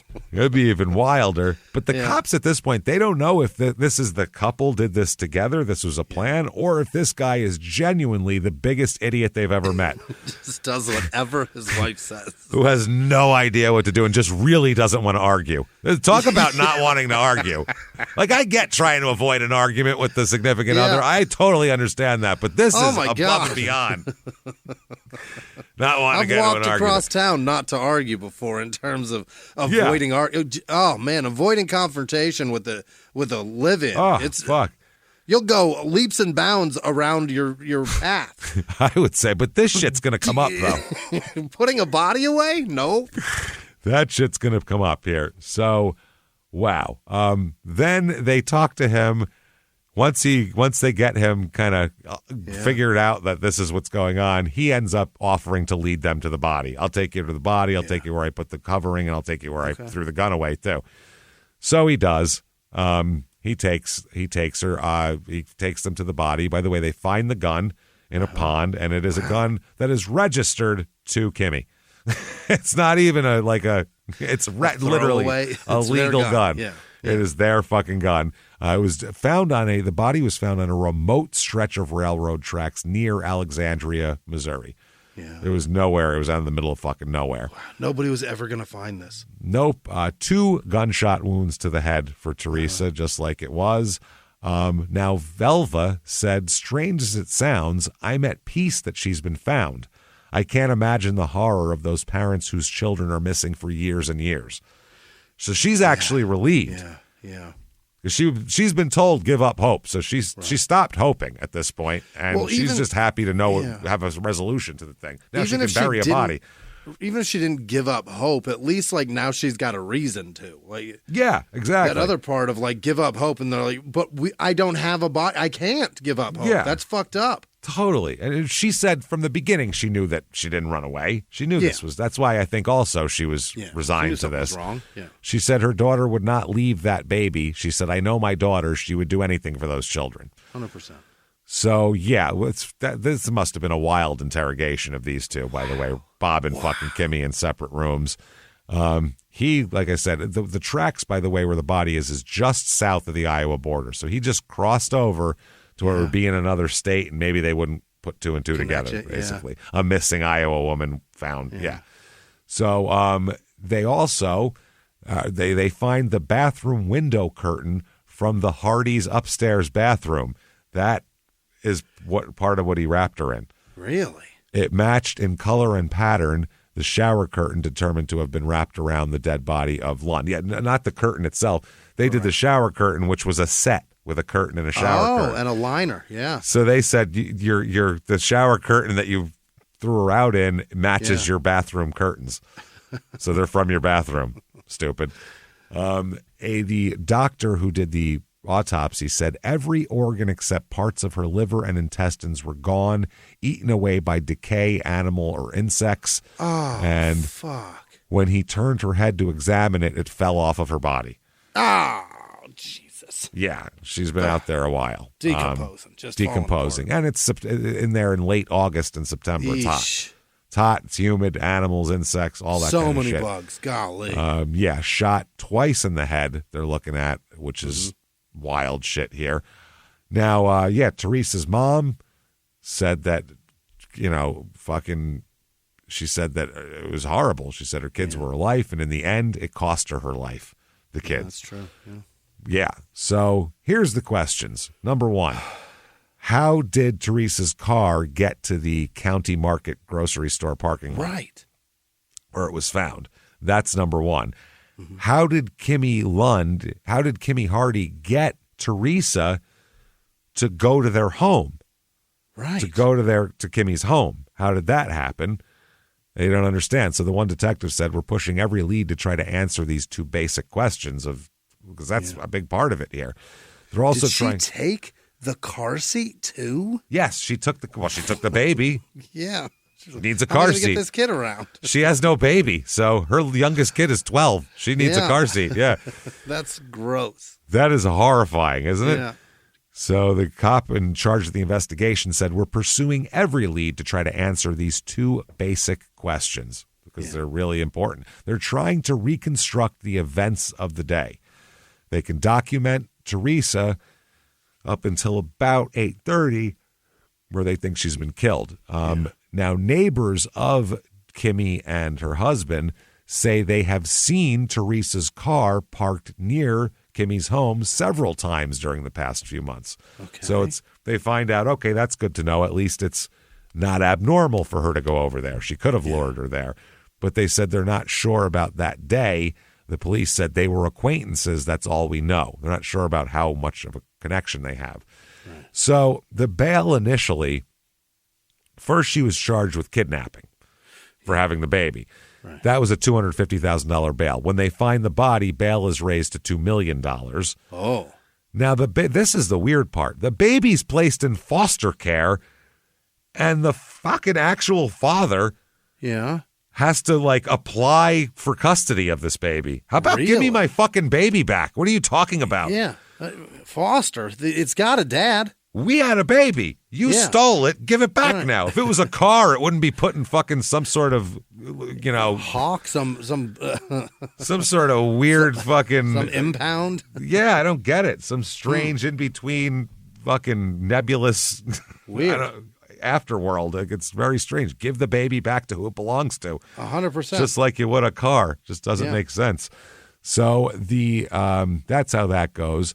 Now, the Associated Press apparently originally reported that Bob Hardy told police his wife shot Teresa Lund, but apparently he never told authorities that.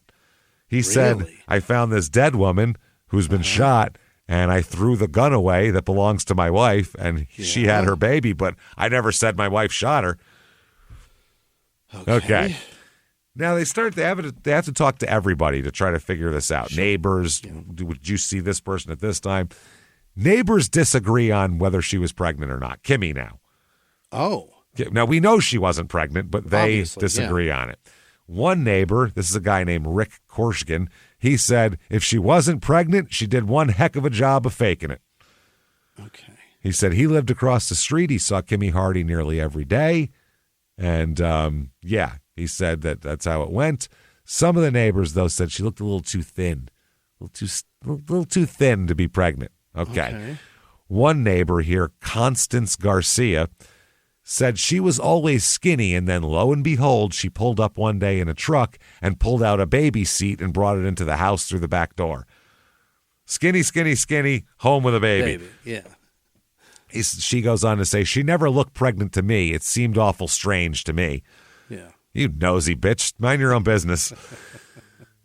Now, Tammy, who I believe is Rick's wife here, this is Tammy Korshkin, lived across the street from Hardy and says she was always skeptical about her claim of being pregnant. Yeah. She said, I know what a pregnant woman looks like. I've had 4 children myself. That ain't a pregnant woman.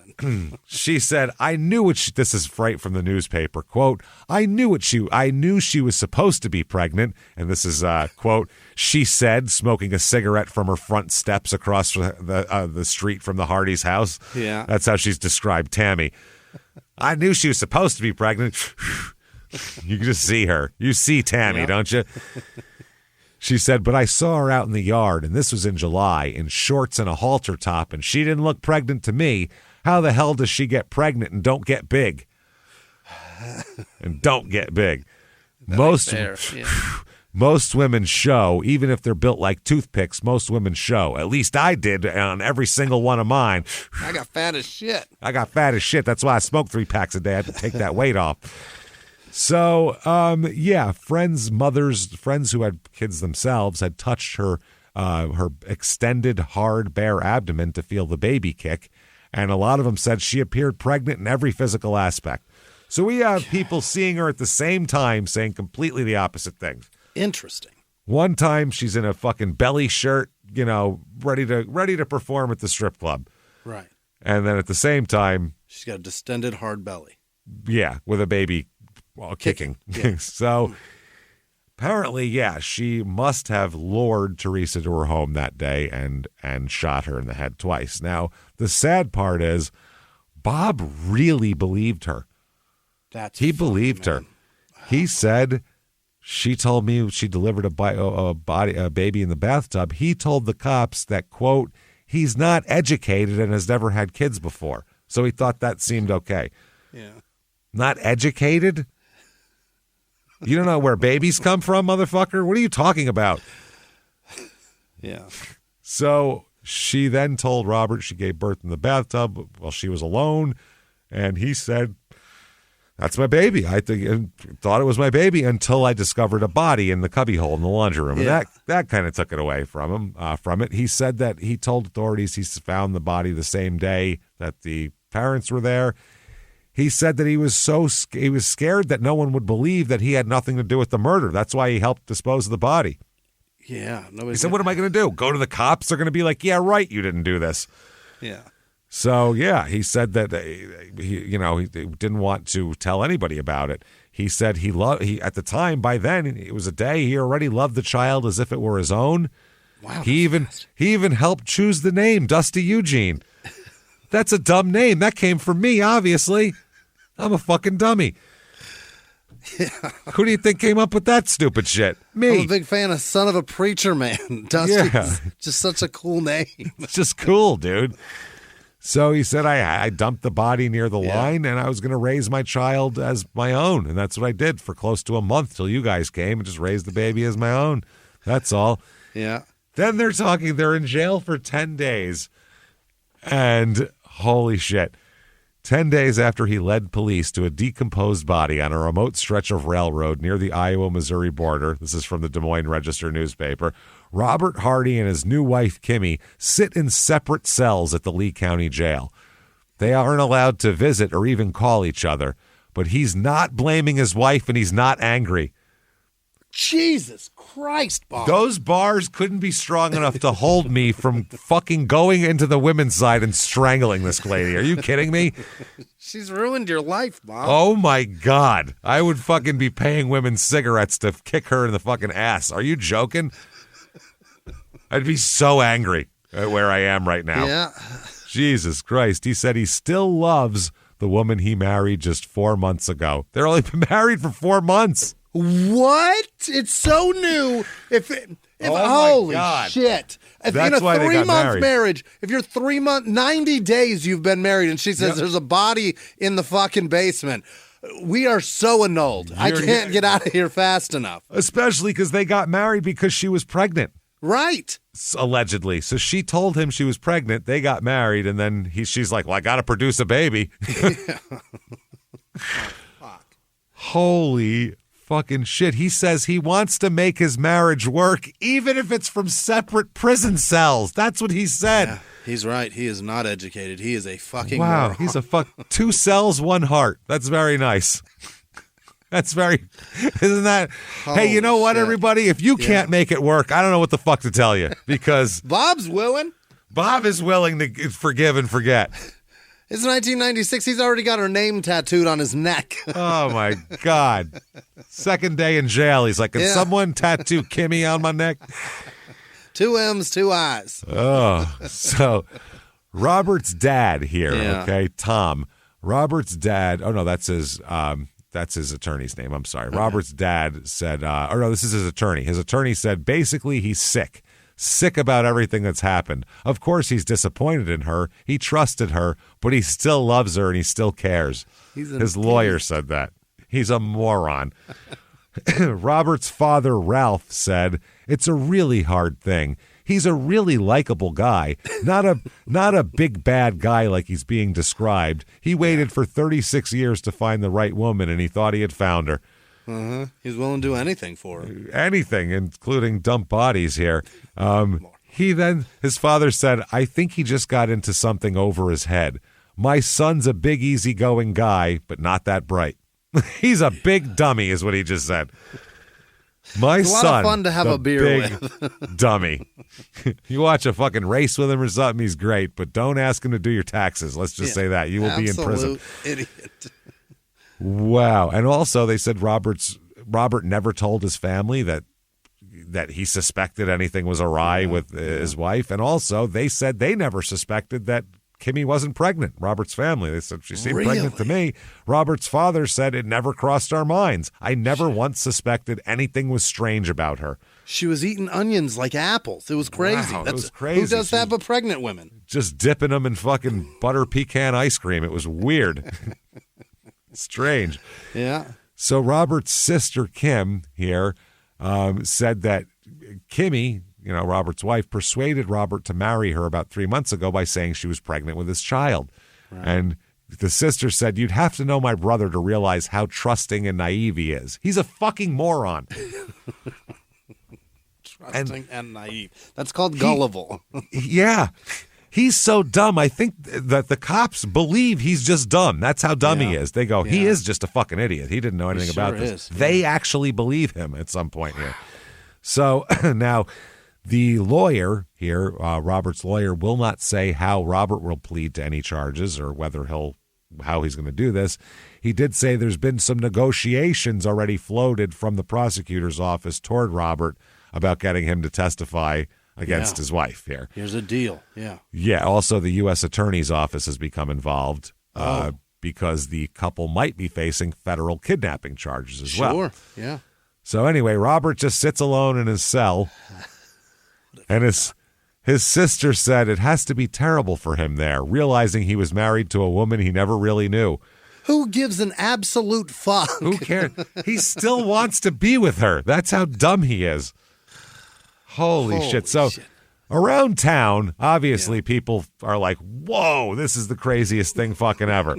This is unbelievable. And they're like, the one question is that everyone keeps going and saying is, why would a woman who already had 3 children? It's not like she's 36 and she's never had a child and all she's ever wanted was a child. And she has 3 kids. Why would she do this?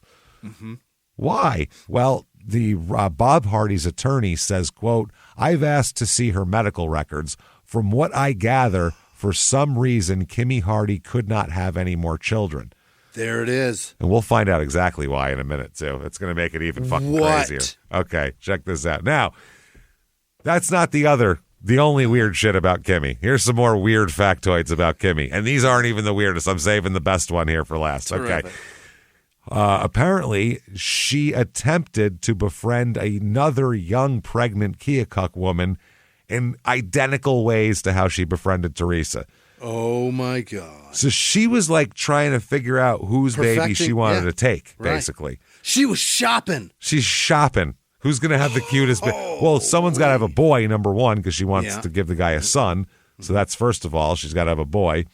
Also, that in addition to the gun she used to kill Teresa, she also owned 3 other handguns, which was an interesting fact.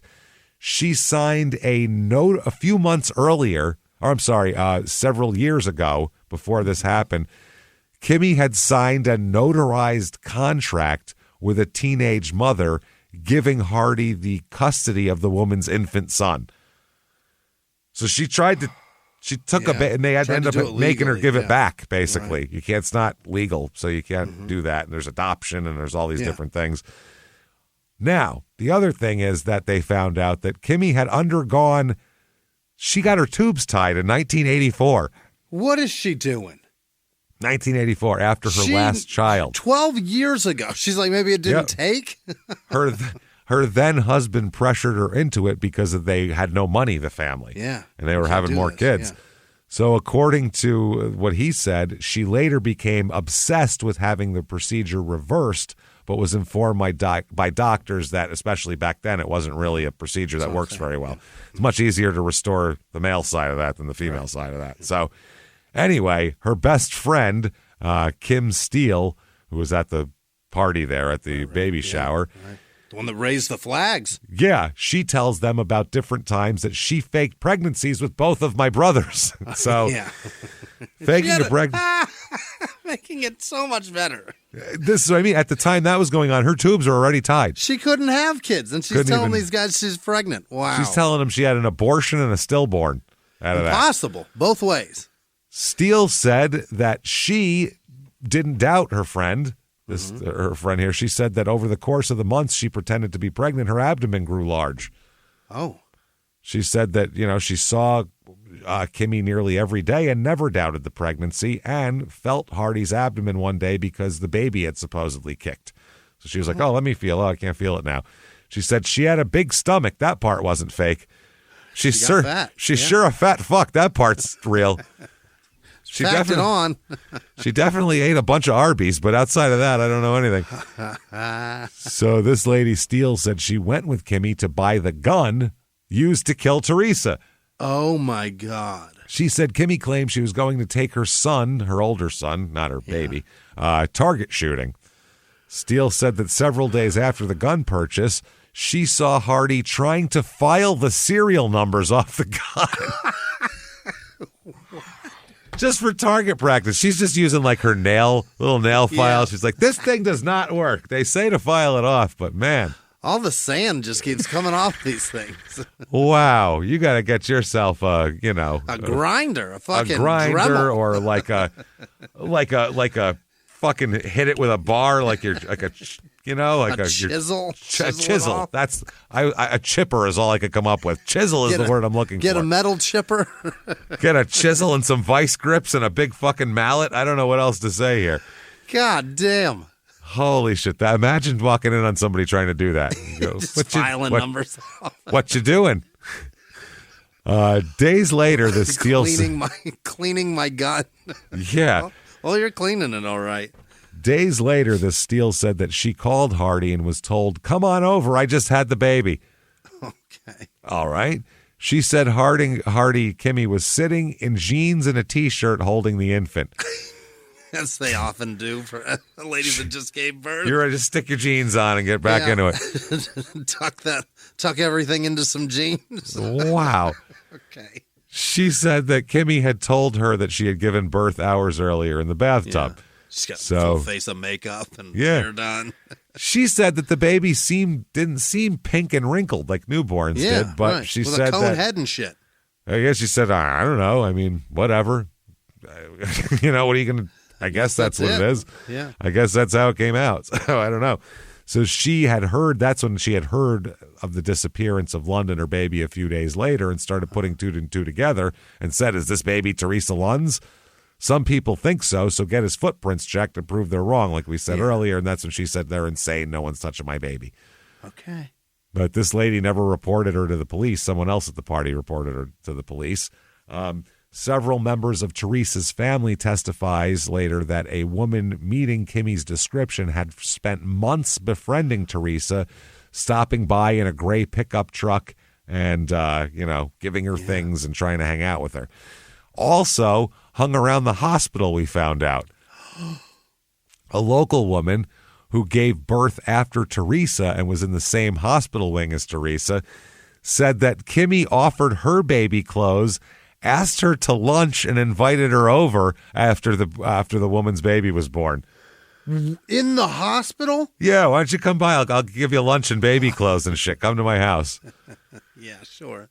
This woman said that she, quote, ran into, but thought maybe it was more than ran into, Kimmy several other places around town, too. She's just always around. She was stalking her. Stalked her ass, yeah. She stalked several women with newborns, it seemed like. Holy. The woman's name, Shiana Schwab, is her name. She said that when she failed to respond to Hardy's friendship advances, Hardy would drive past her home, giving her a dirty look. She said it was almost like she hated me for something. For not being her friend. For not falling for her bullshit. These con people get mad when you don't fall for their bullshit. Some of them do. Some of them are like, well, move on to the next person. Some of them get very fucking angry when you reject them. Then we find out, obviously, her other fake pregnancies. Her ex-husband came forward telling police that Kimmy had faked at least 3 pregnancies during their marriage. Wow. She had claimed one of those pregnancies ended up with a stillbirth at University Hospital, and that she arranged a funeral attended by dozens of friends. Holy shit. It's not real. With like a shoebox with nothing in it? We'll talk about it. We'll talk about this here. I guess this is Wendell Smith, her old husband, went with his wife to an Iowa City hospital in 1993 after she told him she was pregnant. He said 45 minutes later, a call came for Mr. Smith in the waiting room. The female caller, okay, on the phone in the waiting room for you. Yeah. The female caller advised him that his wife had just delivered a baby boy, but the boy had died. And then hung up on him. Gotta go. Your wife had the baby. It died. Click. Huh? What? Had a baby. It's a dead. It's a dead. Yeah. Yeah, exactly. Wow. So they say that the papers don't say who made the phone call. They couldn't figure it out who made the phone call. I think we know. And they said, your guess is as good as ours. Who knows? Yeah. So after Wendell says, yeah, we buried a stillborn, October 19th, 1996, they dig up a baby's grave. Oh, my God. Let's exhume a baby. Oh, boy. What's in there? That's what everybody wants to do when they leave the house in the morning. What would you like to do today? I'm going to dig up the grave of a baby. That sounds perfect, I think, today. So this Wendell Smith consents to the opening of the grave at Keokuk's National Cemetery. This is in their yard. Get the fuck out of my life! Where there's a headstone that reads, Zachary W. Smith, born October 15th, 1993, died October 15th, 1993, son of Wendell Smith. That's what the headstone reads. What do you bet that W in Zachary's middle name is Wendell? Wendell. She named nothing after him. What's in the grave, James? I'm going to read from the Des Moines Register. Oh, my God. In Friday's frigid early morning wind. Oh, God, this is awesome. It's cold and miserable. Police here opened the grave of a baby that never existed, marking the most bizarre twist yet in a southern Iowa case of alleged murder and fake pregnancy. The digging was part of an effort to establish a pattern of fake pregnancies by Kimmy Hardy, who's charged with luring a woman to her home and killing her. The grave dug up Friday supposedly contained the cremated remains of a boy that Hardy had claimed was stillborn in 1993. Investigators believe that she faked that pregnancy. Just before 8 a.m., authorities wrested the simple white tombstone from the ground. They dug first by shovel, then backhoe, then shovel again. More than 2.5 hours later, someone else yelled up to stop the backhoe. Hold up, we've got it. Standing in the neck-deep hole, 2 cemetery workers lifted a tattered cardboard box. It was a cardboard coffin. Yeah. Inside the box, police found only a dirty pink teddy bear. She buried a fucking teddy bear named Zachary and had a tombstone erected. Oh, my God. Diabolical, bitch. That is some sick shit. Wow. That's unbelievable. She's supposed to be burying ashes, buried a fucking teddy bear. She stopped at like a CVS and buried the bear. She named it. She named the nothing. Pink teddy bear, Zachary Wendell. She named that month's period is what she named. That's what it is, because she did not have a baby. Period. Maybe not. She had a tubes tied. This bitch is crazy, man. So the police chief of Keokuk said there was absolutely no evidence of human remains in there. This definitely substantiates a pattern of behavior on the defendant's part. It establishes that she's capable of faking a pregnancy and deceiving people. Up to and including buying a goddamn headstone. A headstone, dude. Wow. It had it engraved and everything, and probably cried and went through the whole thing. Investigators said the exhumation strengthens their charges against Kimmy. Yeah, I would say so. They said, "Is an idea?" Yeah, she buried a fucking made up. She buried a lie. That's what it was. Wow. They said, the prosecutor said, is our case solid at this point? Absolutely, I would say. Yeah, it looks bad. Then he said, this case has more twists than Highway 1. Uh-huh. So they said that this case cemented the whole thing of what she is, basically. Right. The stillbirth purportedly happened during a visit to university hospitals in Iowa City. The phone call is even crazier.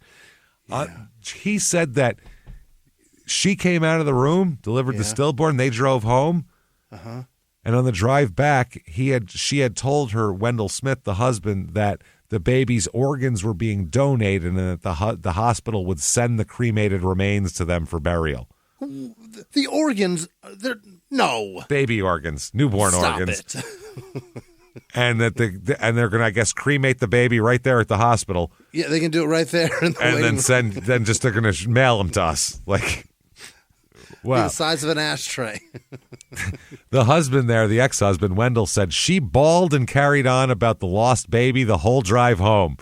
God. I didn't doubt for a minute that she was telling the truth.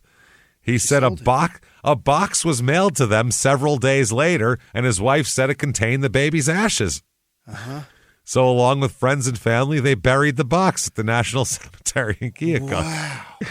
Then this idiot, this is how she looks for a very specific type of man, because this guy says now he, quote, feels sorry for her because she's obviously sick. No, I want to know what the fuck happened to this woman. That's her fucking problem. He said that he was completely fooled by her at the time. He said her belly got big. It really did. Yeah. I thought she was pregnant. But apparently she couldn't have been pregnant because she had tubal ligation years before marrying him, which left her unable to have more children than the 3 she already had. That's unbelievable. Her ex said, I think she was just obsessed with having children. She's sick. But one thing I will say is she was always an excellent mother to her other 3 children. They lived with us, and they were her life. She got them into the best schools, made them dinners, helped them with their homework, everything. Well, that's great, but you can't steal people to do that. They said it's really only after the tubal ligations that ligation surgery that she started manufacturing pregnancies. Yeah, when she couldn't get pregnant anymore. Right. Yeah. Started making them up. One guy said here, I do think there was some change in her psychologically. She wanted another child, but she couldn't be pregnant, is what really tipped her over the edge. She's deceiving, she's manipulating, and ultimately she murders somebody. Indeed. Wow. That's crazy. So, yeah, I mean, she goddamn fucking lured a nice woman to her house with her baby, shot her in the fucking head and dragged her down basement steps, stuffed her in a cubby hole for a day and a half before telling her husband. And she only told her husband because the smell was getting bad. She was going to get caught. That's crazy. The one guy goes on to say she maintained that this charade that she was pregnant for months. I think she had this idea in her head that would be the ultimate joy would be to produce a son for Bob. At some point, she begins looking for a baby. Then she finds this person. There's one thing that will forever change the way you sleep, and it's the softest 100% organic cotton sheets from Boll & Branch. You'll fall asleep faster, wrapped in the most luxurious comfort. You'll never sleep hot again. With sheets that feel breathable to sleep in, you'll experience the purest softness on night 1 and feel your sheets get even softer with every wash. Discover the difference with 15% off your first set of sheets at bollandbranch.com with code WONDERY15. Exclusions apply. See site for details. Behind the closed doors of government offices and military compounds, there are hidden stories and buried secrets from the darkest corners of history. From covert experiments pushing the boundaries of science to operations so secretive they were barely whispered about. Each week, on Redacted, Declassified Mysteries, we pull back the curtain on these hidden histories. 100% true and verifiable stories that expose the shadowy underbelly of power. Consider Operation Paperclip, where former Nazi scientists were brought to America after World War II, not as prisoners, but as assets to advance U.S. intelligence during the Cold War. These aren't just old conspiracy theories. They're thoroughly investigated accounts that reveal the uncomfortable truths still shaping our world today. The stories are real.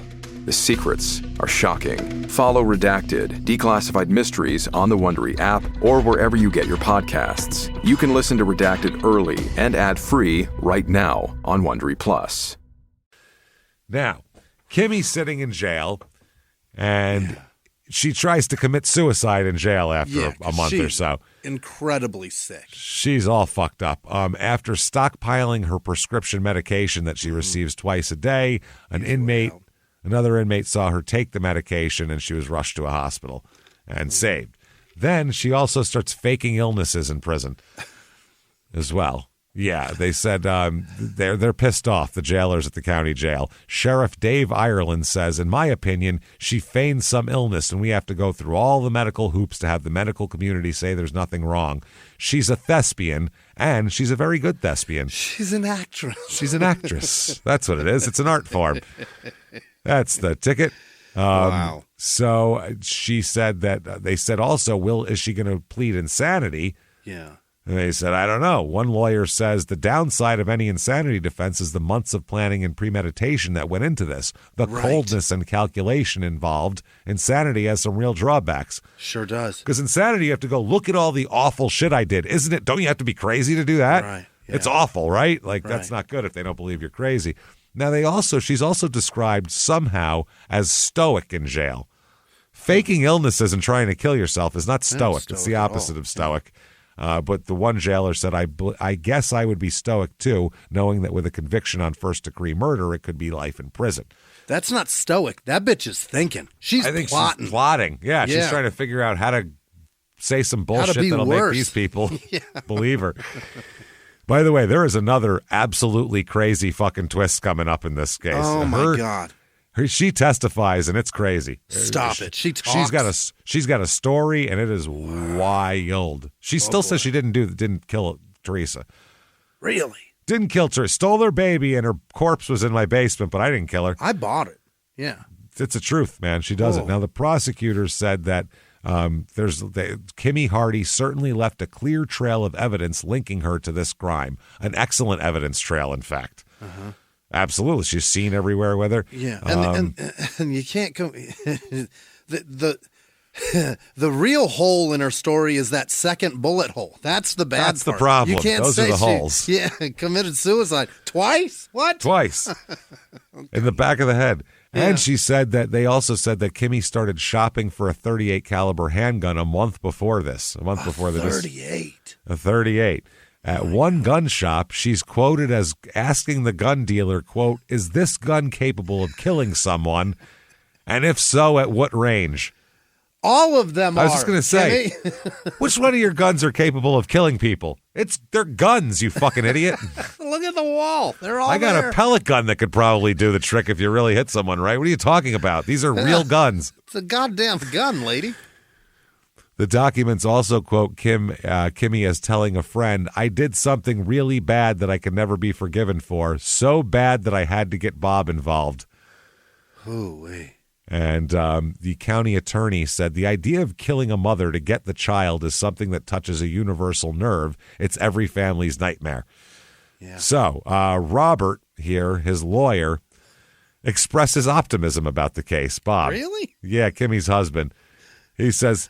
he said it's hit the tabloids around the world, and the residents of Keokuk are bracing themselves for a possible media circus complete with court TV and hard copy. Wow. And this is 96, so this is right after OJ. Yeah. So this is when court TV was like the biggest thing in the fucking world after OJ, and hard copy was still in existence too. And he's looking forward to his chance. He's looking forward. Velva, here, mom, says crimes like this aren't supposed to happen in a place like this. Not in a place like this. Well, look at the murder rates, Velva. Small town murder. Yeah, that's why we do this show, Velv. So, she said that, she's going over the events in her mind. They say, Keokuk people say, used to be a place where you left your front door unlocked and the car running while you ran into the grocery store for a gallon of milk.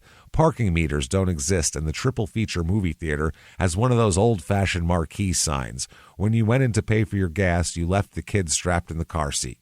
Triple feature. Town. I've never even heard of it. Triple feature, guy. All day you're going to be here. All fucking day.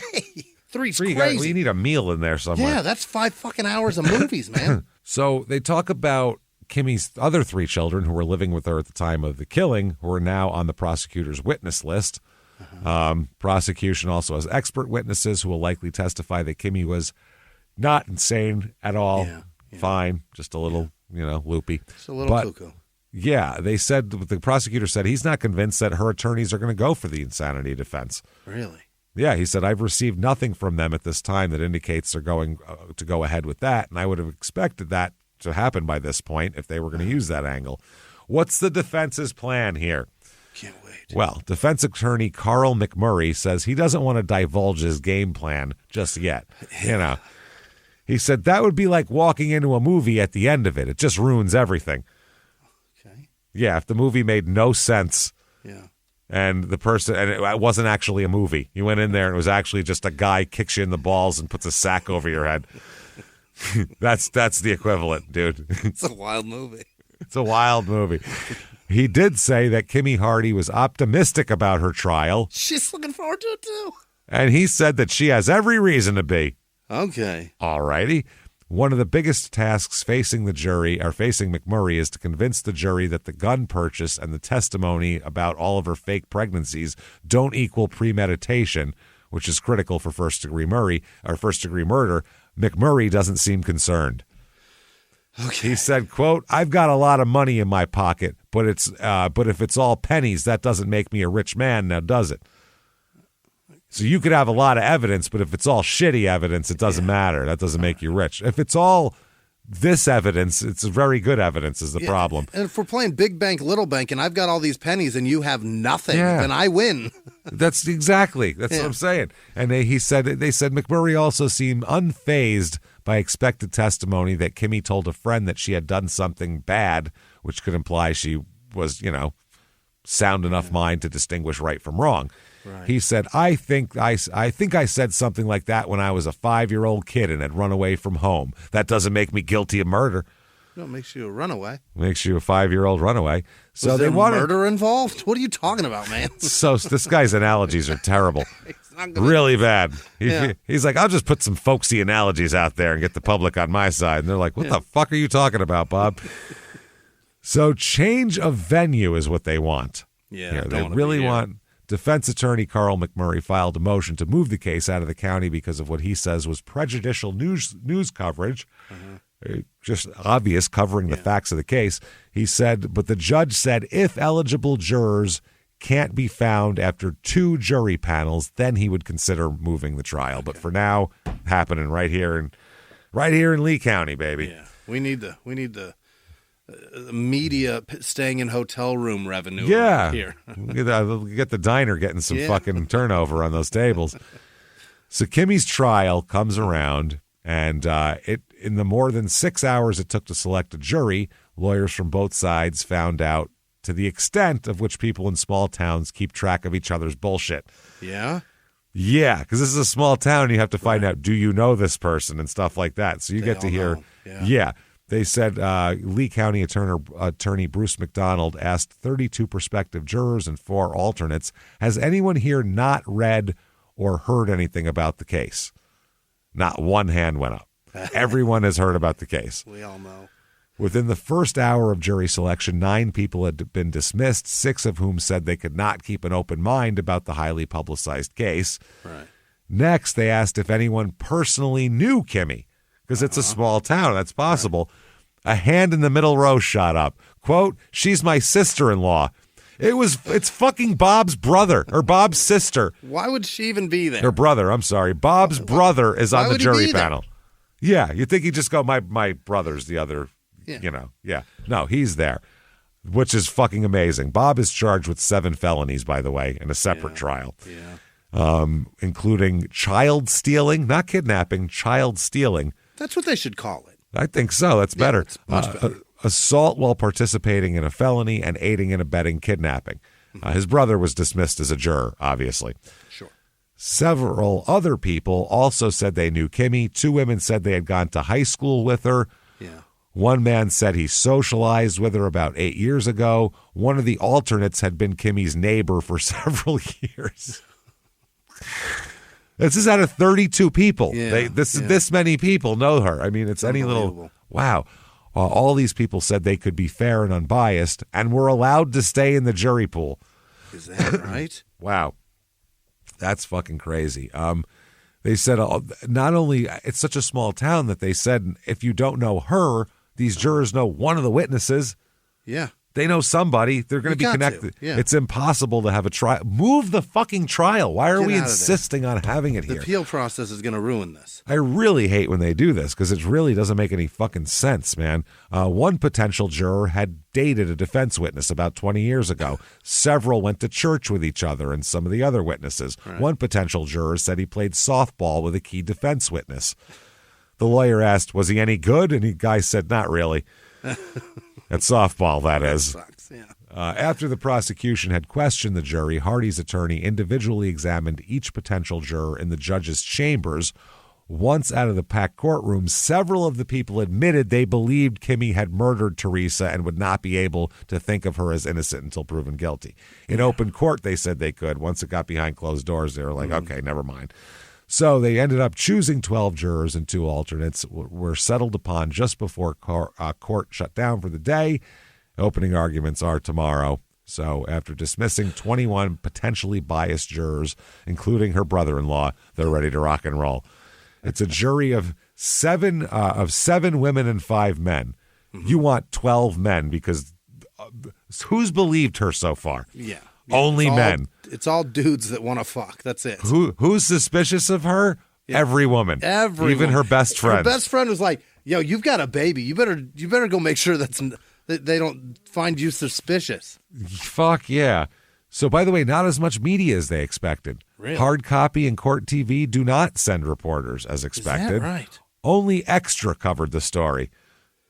Extra. Yeah. That shit. Remember that crap? Now it's just fucking the dude from Saved by the Bell, isn't it? Isn't he the extra guy now? Now that's just all of social media is Extra. Why would you watch Extra? Yeah. I think you're right. Pat O'Brien got in trouble. Well, yeah. I was gonna say, is he on that or does he only do every hotel fucking when you he does turn that the too. TV on? Go away! I don't want to look at you, Mario. I have to turn it on immediately. Mute the TV so I don't have to hear. Stop showing me you don't age. Fuck. Jesus, man. So also another person there is a freelance writer, Sylvia DeWitt, who plans to write a true crime book about the case, which I never found. So I don't know if she was just using that as an excuse for a write-off or what. But yeah, she just wanted to visit this town. I guess. They said at least. I've always wanted to go to Keokuk. They said at least a dozen print, radio, and TV journalists are at the courthouse, though. Mm-hmm. It's a cool courthouse, by the way. It's a real historic. Yeah. Joint built in 1889, marble wainscoting it has. That's fancy. Yeah. The community promoter, community promoters, like store owners and shit like that, they're called community promoters, are trying to put a good face on this. Okay. One person here, the director of the Keokuk Convention and Tourism Bureau, said, I've had a couple of tourism friends who called me and said it's hard to market a community when this is going on. You don't want to go there for vacation when people will steal your baby. Yeah. She said the best that they can hope for is that the memory of the trial details will fade, but the town name is memorable and it's going to stick in people's minds. Right. But they did say, on the bright side, media people are helping fill the motels that are often vacant this time. There it is, yeah. Because it's happening in January. So. Oh, yeah. Greg Andrews, the Chamber of Commerce director, also bemoans the publicity's impact. He says, most of us, we just as soon not be in the spotlight. It's too bad all this attention has to be for a negative event when we have so many good things going on. Have you heard about our damn festival? It's very nice. You haven't heard of a single person there. No, but it's so much fun. You'll love it. Wow, he said the good things. He's like, we have a multi-million-dollar industrial expansion with new jobs. We have all this stuff. We're going to have a celebration of, we have annual Civil War reenactments in April. We also have a new motel and 2 new fast food franchises, and they're acting like murder's the only thing that happens in this fucking town. We got a Popeyes. Oh, my God. Their newly elected mayor, Gary Foluo, he's a historic preservationist who owns a bait shop. Okay. And is also the mayor. Any other Mad Libs you want to throw in what this guy does? He says it's definitely not indicative of our community. When something happens like this, it's devastating to the morale. No one likes the stigma. Mm-hmm. I guess not. So they said, the 25 to 30 media members are there following the trial. I'm going to describe this courtroom from the newspaper here. Oh, boy.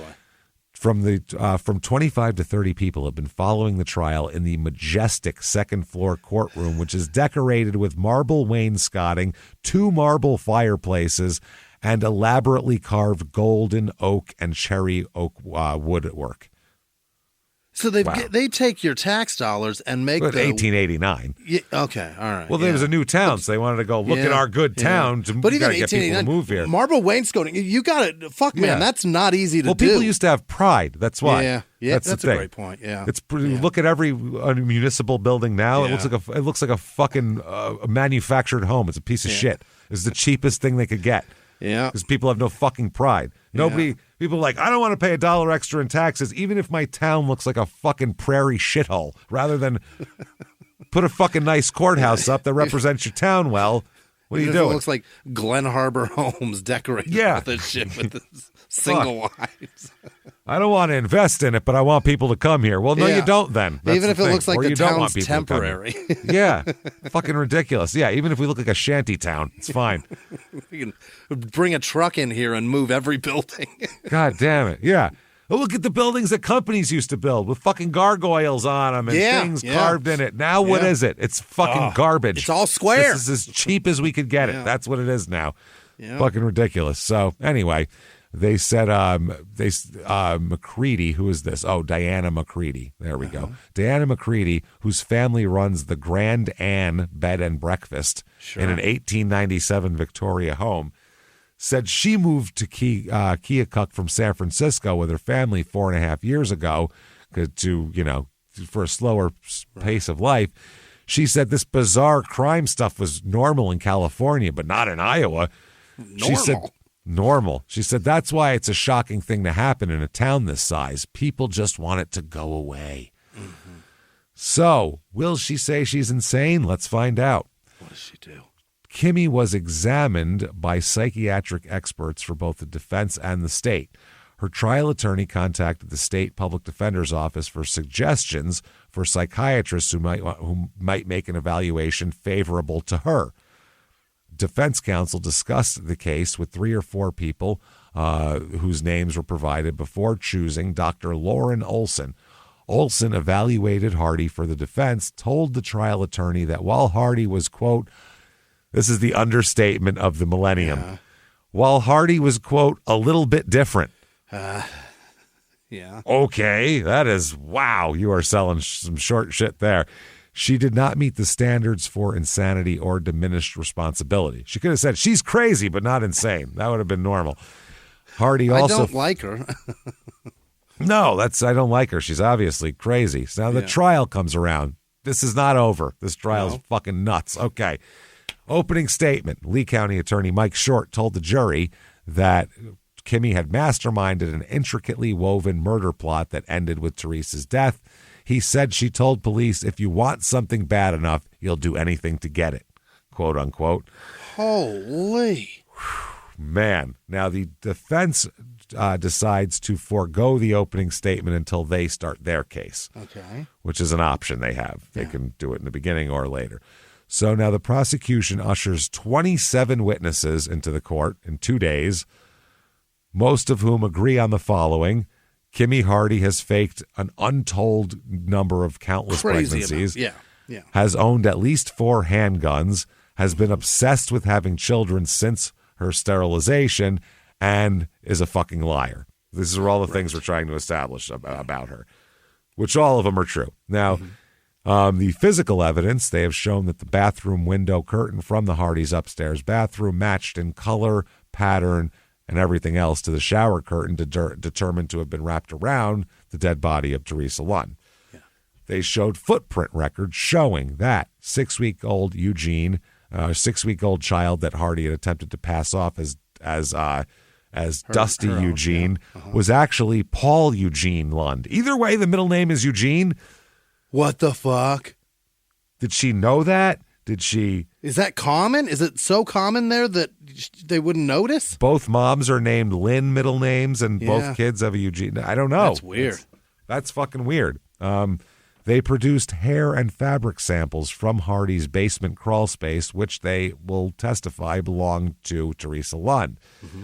They already told the jury that blood found in the crawl space has been proven by DNA tests to be Teresa Lund. God damn. It's every bit of evidence you could possibly have. She had then had the baby in her arms. Right. The handgun with serial numbers that were not scratched off, apparently. She didn't get rid of them.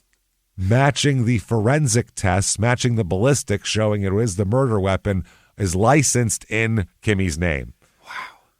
Fucking wow. Physical evidence is expected to get quite gruesome before the prosecution rests. The jurors have been warned to expect graphic photographs of Lund's body during the next few days, because by the time they get her to autopsy, she is decomposed badly. Yeah, way too far, yeah. Badly. So that's not good. Now, the DCI agent Paul Bush told jurors that he examined the crawl space area at the home and found the soil at the entrance was damp and contained a small reddish-brown stain. Uh-huh. There was no evidence of blood spatters on the box or other items on boxes or other items in the basement, but they said DNA analysis of the stain showed that it matched 6 of 7 of Teresa's DNA characteristics. That would mean that one person per 1,700 people could have the same markers. Okay. Which, if you didn't find her corpse, you could go, well, that's not enough people. Yeah. But you found her corpse. It's her. It's her. Bob testifies. Oh, boy. Yep, he's made a deal with the prosecutors to testify. This is dumb. He said, I was at my job, and I got told, my foreman came up and said, baby's born, you should come home. Yeah. Get on out of here. So he described himself as a happy man. He said, I believe the baby was mine. I had no reason to believe otherwise. He said that he did help to dispose of the body. And he'd been told by his wife to lie, saying that she had been pregnant. Just say I was pregnant and that you delivered the baby yourself. We just did it at home. Yeah. Okay. He said that, but after the guests had left, he went downstairs and removed a large board. And he said when he saw the body of a woman in a red suit, he became ill, but grabbed the ankles and pulled her out anyway. Oh, God. He also testified that after dragging the body out of the basement, he did not connect the disappearance of Teresa and her baby to this body and this strange baby that just showed up. Nope, didn't connect, didn't put 2 and 2 together there. Wow. He said he wrapped the body in plastic in an old comforter, dragged it up the stairs, like we said, back of the truck, dumped everything separately. Now, neither the defense nor the prosecution asked him what explanation Kimmy gave him for the body being in the basement. What did she, because he must have said, there's what now? Yeah. Tell me more. No one asks him, I guess because it would be hearsay. I don't know, but it wouldn't be because it's a direct to him, so it wouldn't be hearsay. Yeah. But no one asks him, what did she tell you? What the fuck? Yeah. How could you do that? Now, the defense here, Kimmy, with her defense attorney, claims she bought the baby for different amounts. Different dollar figures? Either $3,000 or $1,500. We're not sure. Wow. But and also she didn't kill Teresa, but she did bury the body after discovering it in the crawl space of her house. But she didn't kill her. Okay. Now, how do you get to there? Well, she's got quite the tale to weave on the stand. It's one thing to say this to your husband or to whoever, to get on a stand in a courtroom with a fireplace and marble wainscoting and a motherfucker in a robe sitting up there with a gavel and say some of this shit is some of the biggest balls I've ever heard. She should have been a fucking bank robber or like an Old West gunfighter because she's got big, huge balls. Maybe that's why she can't have kids anymore. Just huge, big balls are in the way. The balls are too big. They're in the way. Can't do it. Yeah. They'll block them on in there. So her story is that a Florida drug dealer framed her for murder, and that's what's going on. What? And then she said not only that, Not only this drug dealer frame her, but that dozens of witnesses who've been testifying against her, including local police, FBI agents, and her own stepmother, all lied on the stand as part of this conspiracy. Really? Really. Okay. A little different, a psychiatrist said, quote unquote. Yeah. So even though she was sterilized more than a decade ago, a procedure with a 99.7% success rate. Yeah, it works great. She insisted that she was actually pregnant this whole time. Is that right? She said she was 6 months pregnant in August and lost the baby after slipping in the shower. That's what she insists, even though she had her tubes tied. Right. Okay. 99% chance. They say in a sometimes tearful testimony Wednesday, Kimmy, the Keokuk woman accused of faking a pregnancy, lured a young mother to her home and killing her to pass off the woman's infant son as her own, testified that she did not fake the entire pregnancy, just the last few days of it. Okay. That makes it much better. Sure does, yeah. In desperation and grief, she said that she turned to her former drug boss, who she said was Anthony Matrana, Matrana, Anthony Matrana, for help getting the baby her new husband so desperately wanted. She said, he wanted this baby and I lost it. And we just got married. So I said, can you get me a baby? Because, people who can get drugs, they get babies too. No problem. I can get you an 8-ball and a baby if you want. And a baby. What do you want, an 8-ball and a baby? No problem. I'll be there in 15 minutes. He apparently, Kimmy said, he told me that he knew someone, or this is the drug dealer, he knew someone who had a child recently and they didn't want it. Yeah. Florida's full of those people, I'm sure. That's most of Florida's unwanted children. I think that's the whole point of the place. Yeah. It seemed like the perfect solution. I wanted the child and someone else didn't, quote unquote. Yeah. Mm-hmm. Crying as often as she's told a story, the prosecution openly called a load of garbage. She testified to the following. After her miscarriage on October 23rd, so she's saying it was 5 days before she said she had the baby, through a mutual friend in Chicago, she left a message for Anthony Matrana to call her. Yeah. And he did, heard of her miscarriage and told her, I could get you, kid. No problem. Yeah. Don't you worry about that. So August 28th, the same day that Teresa happened to disappear, just coincidentally, 2 employees of Matrana came to Hardy's home and asked Kimmy to leave for about a half hour. Yeah. We know how you like to fret. Don't fret. We work for Anthony. Get out of here for a half hour. And she said, okay. So she went out and drove around Keokuk and then returned home about an hour later. When she did, the 2 men handed her a baby and said, good luck, and left. There's some trash in the basement you got to deal with. That's the thing.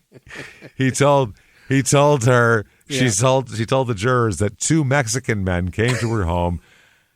When she returned, she had a baby. And then Matrana called the next day, and she said, I told him the baby was perfect, the most beautiful baby I've ever seen. Then this is the baby, the body hasn't been mentioned at all. She then said Anthony Matrana called back the next day. Yeah. And this is the best part of all, telling her to look for a, quote, surprise in her basement. What? A surprise is a good thing.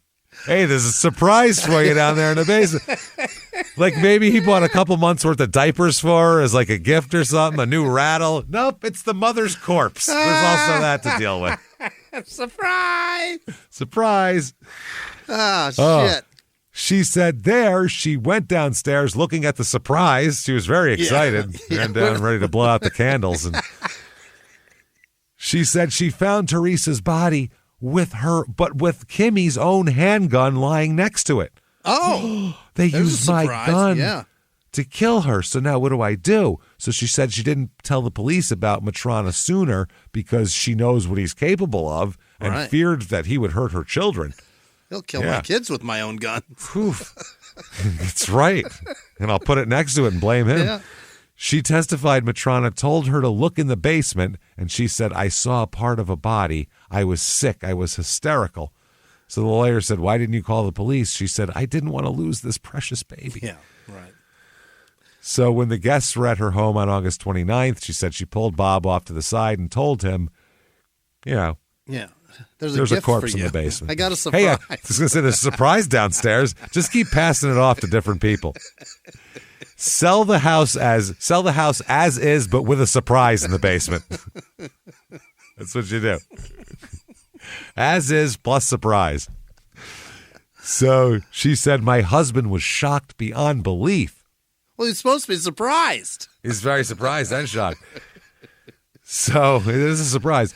Then she changed her story about the baby's purchase price on the stand, which is one of several inconsistencies throughout her testimony. Instead of paying $3,000 cash, she now said that she paid about $1,500 cash, plus an antique shotgun and a .380 caliber handgun to him.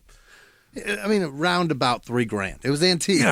They take trade for babies and murders. It's like a swap meet, really. Yeah, you can negotiate. Hell, you never know what the fuck's going to go on. This is unbelievable. She Wow. might be legit crazy. Man. She's definitely crazy. But legally insane, no, but she is sure crazy as fuck. Oh, boy. Wow. She said that none of her previous pregnancies over the course of 4 husbands and several boyfriends were ever faked, as the state alleges. That's just a bad tubes tie-in. Didn't work. Yeah. She said that a week before she fell in the shower, lost the baby. Yeah. She said this was the only time. She said she bled heavily for days. Right. She said, I was very upset. We were all looking forward to this very much. I didn't tell my husband. I didn't want to believe this was happening. Yeah. So then her lawyer attempted to show that Anthony Matrona had been in Iowa running a drug operation in Iowa and had in 1995 killed a drug competitor in Washington, Iowa. McMurray asked a police officer to read from a clipping from the Washington, Iowa Evening Post, and it said, "Man killed in house explosion." And the man McMurray showed from the article was Floyd Clifford Groff, a convicted drug dealer and narcotics manufacturer. There's no connection with anything else, just house blew up. He might have been making drugs and blew his house up. That's possible, yeah. Narcotics manufacturer tells me. Probably had some ether in there. That's what I'm saying. Yeah, he's making meth. Iowa was way ahead of the curve in meth making. In 96, they were already cooking that shit. During cross-examination, which, good God, could this be any more of a prosecutor's dream? So much fun. Than to cross-examine this lying idiot. Yeah.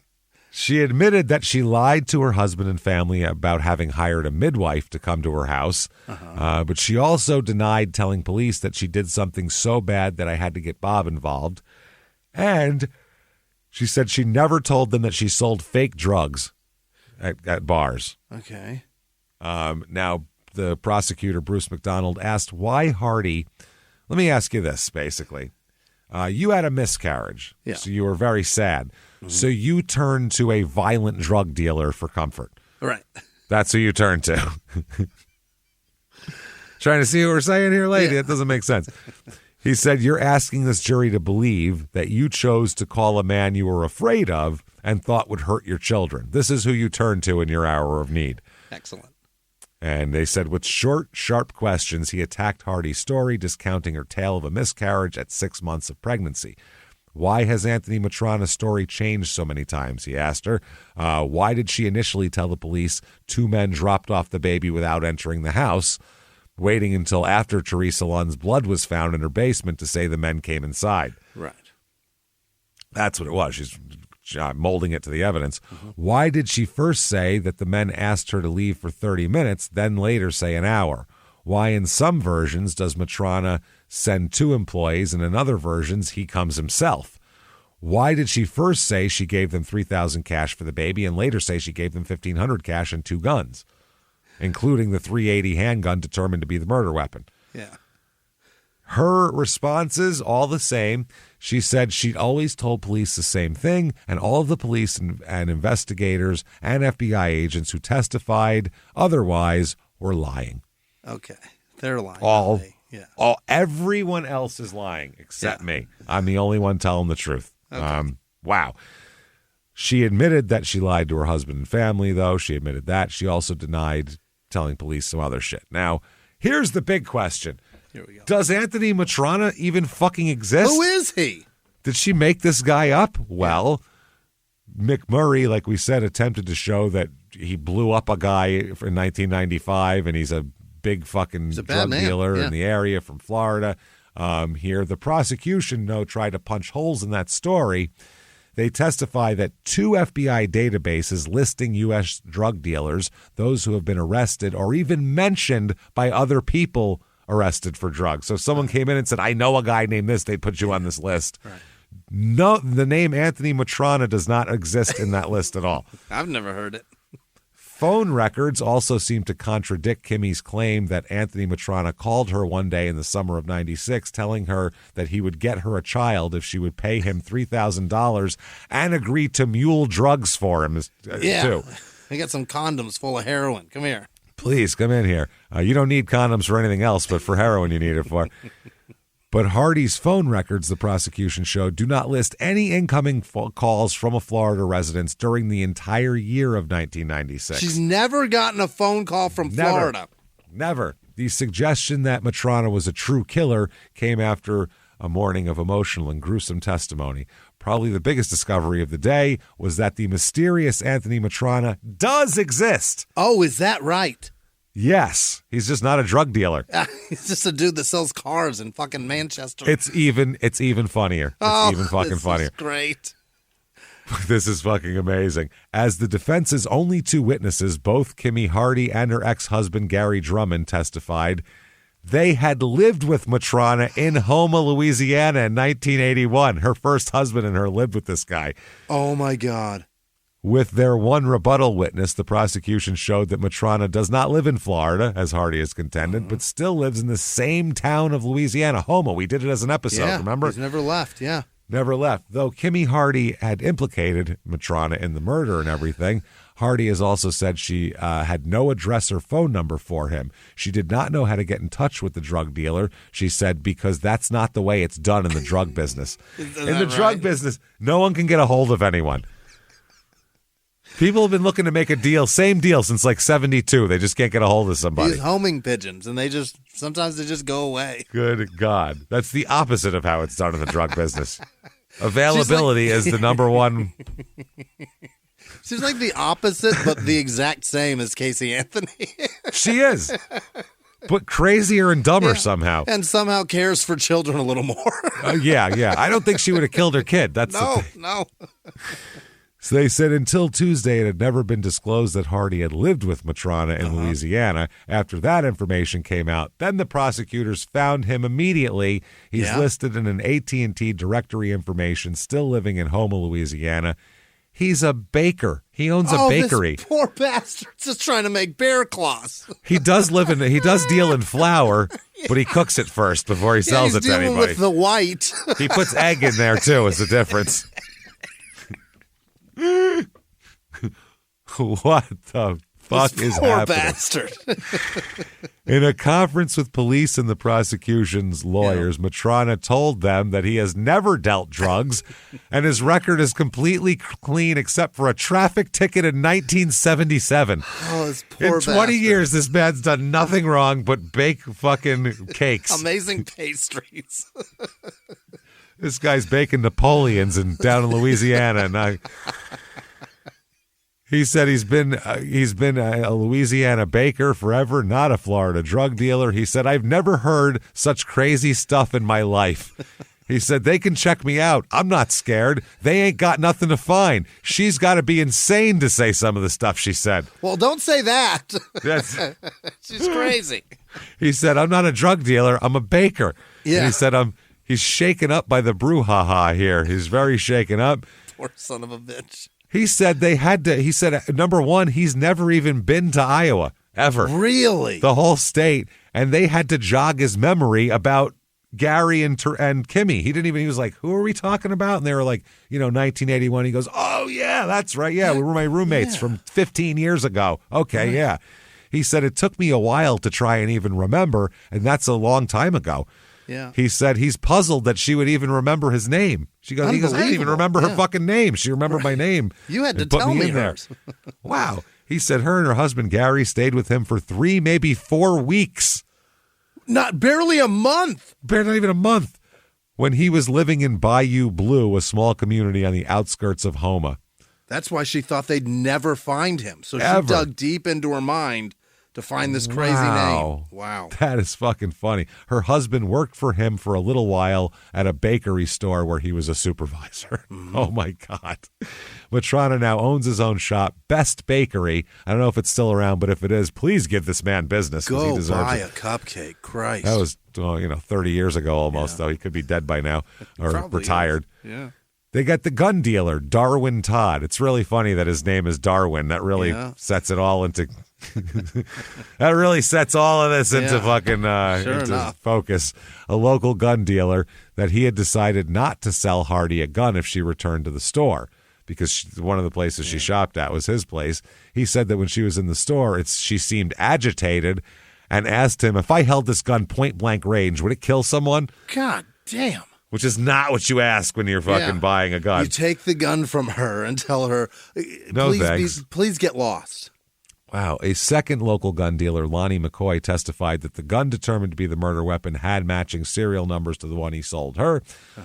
Defense attorney attacked the testimony of a DCI agent named Robert Harvey, who told jurors that one of the bullets found in the skull came from the .380 caliber handgun, definitely. Oh. He was less positive about the second bullet, because bullets get fucked up. Sure. Saying he couldn't rule out that it could have been shot from a different caliber weapon, such as a 9mm or a .357. Sure. Okay. Now, prosecution in their closing, they call Kimmy a consummate liar. That's a good way to put it. Mm-hmm. Who must be convicted of first-degree murder. He said, this is simply a made-up story. Look at what she's telling us. Her version of the story is repeatedly at odds with witness after witness, including her own husband and stepmother, honestly, who she calls a liar. Right. The defense closing, how do you, if you're the defense, how do you? Awesome. Yeah. Wow, he told the, I don't even know where to go with this if I'm them. Can we try again? Is this didn't work as well as I thought it was. Can we have a do-over on this one? He told the jury, this is multiple lawyers, tell the jury to specifically consider one thing. Okay, Kimmy wouldn't have had time to lure Teresa to her home, kill her, clean up the mess, stuff the body in the crawl space, and be lying in bed passing the baby off as her own by 10:30 a.m., no? Considering we knew that Teresa was around at 8:30. In 2 hours, that's not enough time for that, they said. Really? So that by the time Robert came home from work that day. But she didn't have to clean up the basement that day. She could have done it. She could have done, as long as she got her out of the living room, she could have dealt with it while Robert was at work the next day. Absolutely. And they cleaned it later after they got rid of the body. Right. So the other defense attorney said that the prosecutors didn't form the fabric of proof that they promised. She said they've produced something like lace, and lace has a lot of holes in it. It does. What are you talking about? Somebody's turned on. Wow. I want to see some lace. Fuck, picture her in lace. Then the other defense attorney said that, we're not trying to say she's a model citizen, but she's not a murderer. Yeah. He says, we're not saying she's Snow White or Betty Crocker, which are both fictional characters, by the way. Right. Neither of them exist. Neither of them even exist as like an actor. They're just a person, just a name. She's not up for Mother of the Year. She's dealt drugs, she's done drugs, and she's been promiscuous. But that doesn't make her a murderer. If it does, then we've got a lot of them out on the streets. Okay. So the jury comes back in. As soon as Kimmy sees the looks on the jurors' faces, she motions for them to take her 12-year-old out of the courtroom. She wants to, she knows. This isn't going well at all. It took 6 hours for the jury to come to a verdict here, though. We'll find out why. They come to a verdict. They find her guilty of first-degree murder, second-degree kidnapping, and child stealing. Yeah. They say at the time they were talking about they can do the sentencing right now or delay, and the defense said, let's fucking do it now. Really?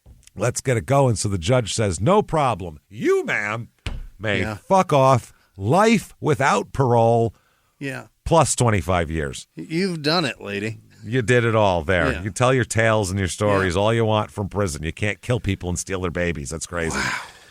She silently nodded her head as the judge sentenced her to forever in prison. Yeah. One of her public defenders, Laura Amundsen, said that Hardy's first words after the verdict were read were, "We're filing an appeal." Okay. The lawyer said she's taking it very calmly. I'm sure it's a disappointment, though. This lawyer said she requested that Hardy be sentenced immediately because I asked her and she said she was ready. Okay.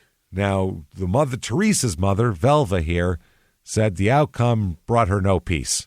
She said it was the right verdict, but that doesn't keep my daughter alive. Yeah, this doesn't help.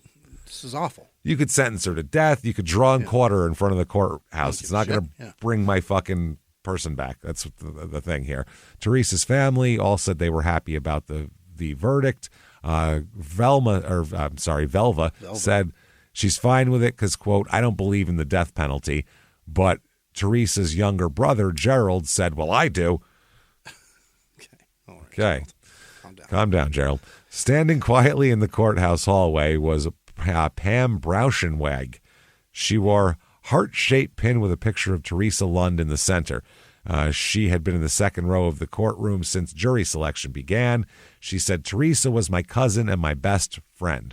She said she felt no relief knowing that Kimmy would be spending the rest of her life in prison. She said, frankly, it broke my heart to see her family. They didn't do this, and their kids didn't do this, but they're paying for it. Sure. Next up, what about Terry Bell, the baby's actual father? This poor bastard. He lost his fucking new wife. Lost everything. Not his new wife, but his wife, the mother of his children. Yeah. It's a lot for him. He said that she was convicted and that gave him no satisfaction.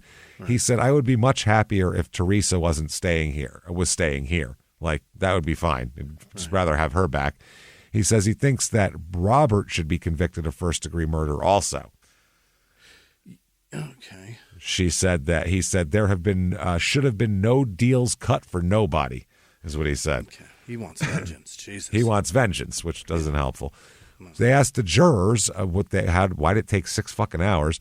Yeah. One juror who asked not to be identified said that Hardy was not credible and made countless inconsistent statements, meaning to Kimmy. She said from day one she had different stories and told different stories about the events. So the only reason they deliberated for so long was because of the defense's assertion that she would not have had enough time to commit the murder. They actually considered that. Did she have the time to do it? Yeah. And if she did, then great. So another juror characterized the deliberations as heated. I would be cracking up. Imagine being in that jury. I'd be laughing. Like, did you hear what she fucking said? Oh, my God. That's crazy. The dude's a baker. He's a baker. I'd be dying laughing. Holy shit. Wow. This juror said it was a hard day. The whole thing was tough. It was a tough decision, but we felt we made the right decision. How is it tough? I don't get it. Yeah. Now, Bob Handy, Robert, the husband here, he pleads guilty to charges of interference with official acts and possession of a firearm by a felon, because he's already a felon. Yeah. He is originally charged with 7 felonies, but he's gone down to that, and he is sentenced to, you, sir, may fuck off, up to 10 years in prison. Really? So he'll probably do, 5 or something. 10 years wow. For dumping a body. That's pretty nuts. They had to make that deal because he gave all the testimony. Yeah, he was helpful, yeah. And I think they honestly fucking believed him that he didn't know. Yeah, I do too. Yeah, he's just a dummy. Yeah, I think they put themselves in his shoes and went, wow, imagine that? That'd be fucking nuts. What would you do? That would hurt. That would hurt so bad. So she's life without. 1998, she wants a new trial. Why? The first trial, she said, was too sensational. It was. Too sensational. She said that her case was too sensational to be tried fairly in her hometown where she was convicted of first-degree murder. In turning down her appeal for a new trial, though, the court said that although media reports and comments by officials were at times sensational, they weren't enough to ruin her chances of a fair trial. They said some of the reports carried a sensational tone. However, there were no more sensational than the inherent in the crimes alleged. Yeah. Yes. What you did is sensational. It's fucking crazy. Yeah. How can you describe what you did without being sensational? You stole a baby, killed a mother, faked a shitload of pregnancies. You buried a fucking teddy bear. You buried a lie, lady. You told everybody that a fucking baker from Houma, Louisiana is a drug-dealing international murderer. This is fucking crazy. Wow. They said, upon reviewing the record, we find sufficient evidence for the jury to have inferred that Hardy committed first-degree murder. Yeah. 2001, she tries again, and they say that Hardy's testimony fit her defense. They say that it was a little bit different, but not the. Oh, that was the psychiatrist. Uh-huh. They basically say here that ineffective assistance of counsel, and that's because her attorney should have objected to her husband's testimony. Okay. Because they're married, and he shouldn't be able to testify against him. But that is if you don't want to testify against it. You can't compel someone to. But if they want to stay out of jail for the rest of their life, they're perfectly fucking welcome to. That's the other part. She also argued that the lawyer was ineffective because he should have used an insanity defense, not taking into account that their hired psychiatrist for the defense said that she was a little bit different but not insane. Mm-hmm. So how are you gonna have a insanity defense on that? It's fucking ridiculous. They said the marital exception to the testimony is one of several privileged communications that exist to promote defined confidential relationships and encourage candid communications between the parties in those relationships on the premise that society is better protected by the privilege than the value of the testimony. The privilege for marital communications is recognized in Iowa by statute. Neither husband nor wife can be examined in any case as to any communication made by one to the other while married, nor shall they, after the marriage relation ceases, be permitted to reveal in testimony any such communication made while the marriage subsisted. This privilege is not absolute. They're both common law and legislative exceptions. Hardy contends her trial attorney should have objected to testimony that Robert learned from his wife. A smell in the basement came up and it was the sewer backing up, all that kind of shit. Saying all of Robert's shit, though. They said that the state contends marital privilege does not apply in this case, though. The state first argues without authority the testimony of Robert at trial did not refer to private communications between the Hardys made in the context of their marriage. We find no reason to accept this part of the state's argument. The state next argues that the decision not to object to the testimony was strategic and the testimony was not prejudicial to Hardy's defense because it corroborated aspects of the case Hardy did not deny. The state further contends that even if the statements were not admissible, they did not adversely affect her defense because they were corroborative and cumulative in nature. The state further contends Hardy was not prejudiced because of the strength of the state's case. Okay, so anyway, the statement... No new trial? The statement that the smell in the basement may not have been sewer gas was not prejudicial and was consistent with her statements indicating she knew the body was there the day after she got the baby because she said the people put it down there. The Mexicans put it down there, as she put it. And while the statement Hardy told Robert to say that he helped deliver the baby impacted on Hardy's truthfulness, it supports her representation that she was pregnant and delivered her child. She's failed to prove her trial counsel was ineffective or that she was prejudiced by errors. Affirmed. Keep on keeping on, bitch. There you go.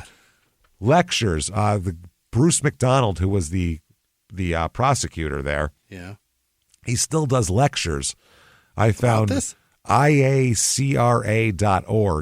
has State of Iowa versus Kimmy Lynn Hardy presented by Bruce McDonald. It's an 1.5-hour presentation of a lecture that he does. Holy.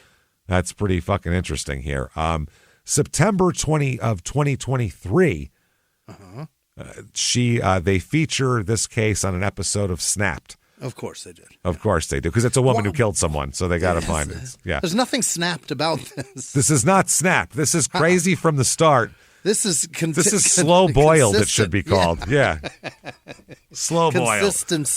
Consistency. Hey. Consummate liars, as she should have been on. So there you go, everybody. There's Keokuk, Iowa. And what a fuck. Is that one of the craziest in 1,000 true crime stories? Yeah. I don't think we've told 5 crazier ones than that, right? She's unbelievable. She is a fucking nut. So there you go. If you enjoy that story, tell the entire world about it. Get on whatever app you're listening on and tell the world. Give us 5 stars. It helps a lot. Give a rate and review on there. I got to know so much more about her. What the fuck happened? Dude, she's a mess, and we don't know much more about her. That's the fucked up part. I wish I knew everything about her. Yeah, I want to know.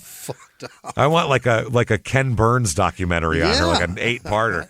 I need her childhood and everything. She's fucked up. So head over to shutupandgivememurder.com. Get your tickets for live shows. Live shows 2025 are live except for one date, which will be, I think we release it on January 14th, what that date is. 2 weeks, 2 weeks from now. But February 7th, Pittsburgh, Pennsylvania.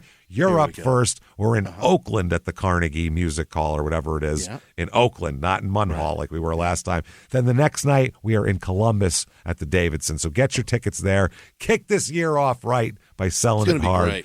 We can't wait. So thank you so much for doing that. We will see you there. Shutupandgivememurder.com. You also definitely want to follow us on social media at Smalltown Murder on Instagram, Smalltown Pod on Facebook. You definitely want Patreon.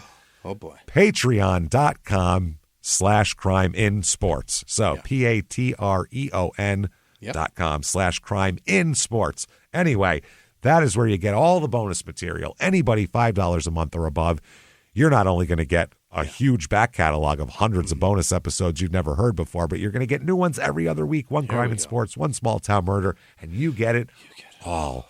So that's this week what you're going to get for Crime in Sports. We're going to go do personal ads again. Yeah. Go back and dip into the newspaper archives and see how people used to try to get people to fuck them before the internet. It's crazy. It's a dark world out there. Yeah. Then for Small Town Murder, we are going to talk about a subject we've been asked about a million times because it's such small town murder, the way it happened and everything. The West Memphis 3. And we're going to talk about not the whole case because that would take us 6 weeks to talk about, but we're going to talk about how the fuck did those kids even get it to the point where they were under suspicion for this? How did we even get there? It's crazy. It's a crazy journey. We'll talk all about that. Patreon.com/CrimeInSports. And you get a shout out at the end of the show, which is right fucking now, Jimmy. Yeah. Hit me with the names of the people who would never, ever, ever shoot us in the head and steal the baby from our arms. Hit me with them right now. This week's executive producers are Liz Vasquez, Peyton Meadows, Gary Howard, Amy Barton, Janice Hill, Ben Cartledge, and Marlene Parsons. Nice. Some of our favorites just one in there. of them. Yeah, you guys, thank you all for being a part of this for so long. Yeah, thank you so much. And really doing it. And Ben Cartledge, Absolutely. too. He's fantastic. Yeah, Liz sends us Christmas presents. Thank you so much, guys. Yeah. Other producers this week, Chase Scott, Thomas Smith, Madeline Schreier, Jason, Fran with no last name, Fran B, Jessica Martin, Anastasia with no last name, Matthew Norris, Shark Loaf, I don't know what that is, Brian Sidney, Elizabeth like Gibbons. But shark. It's just shark in there. Yeah, Steffi J, Danielle Holt, Lily with no last name, Wesley Dusenberry, Abby Fernandez, Mark with no last name, Clarence Greiser, Greaser maybe, Mitch with no last name, Joe Hartwell, Claude Musselman. I wrote that and I just got it. That's fantastic. Oh, I love it. Found him out in the garden. Don't dig on this property.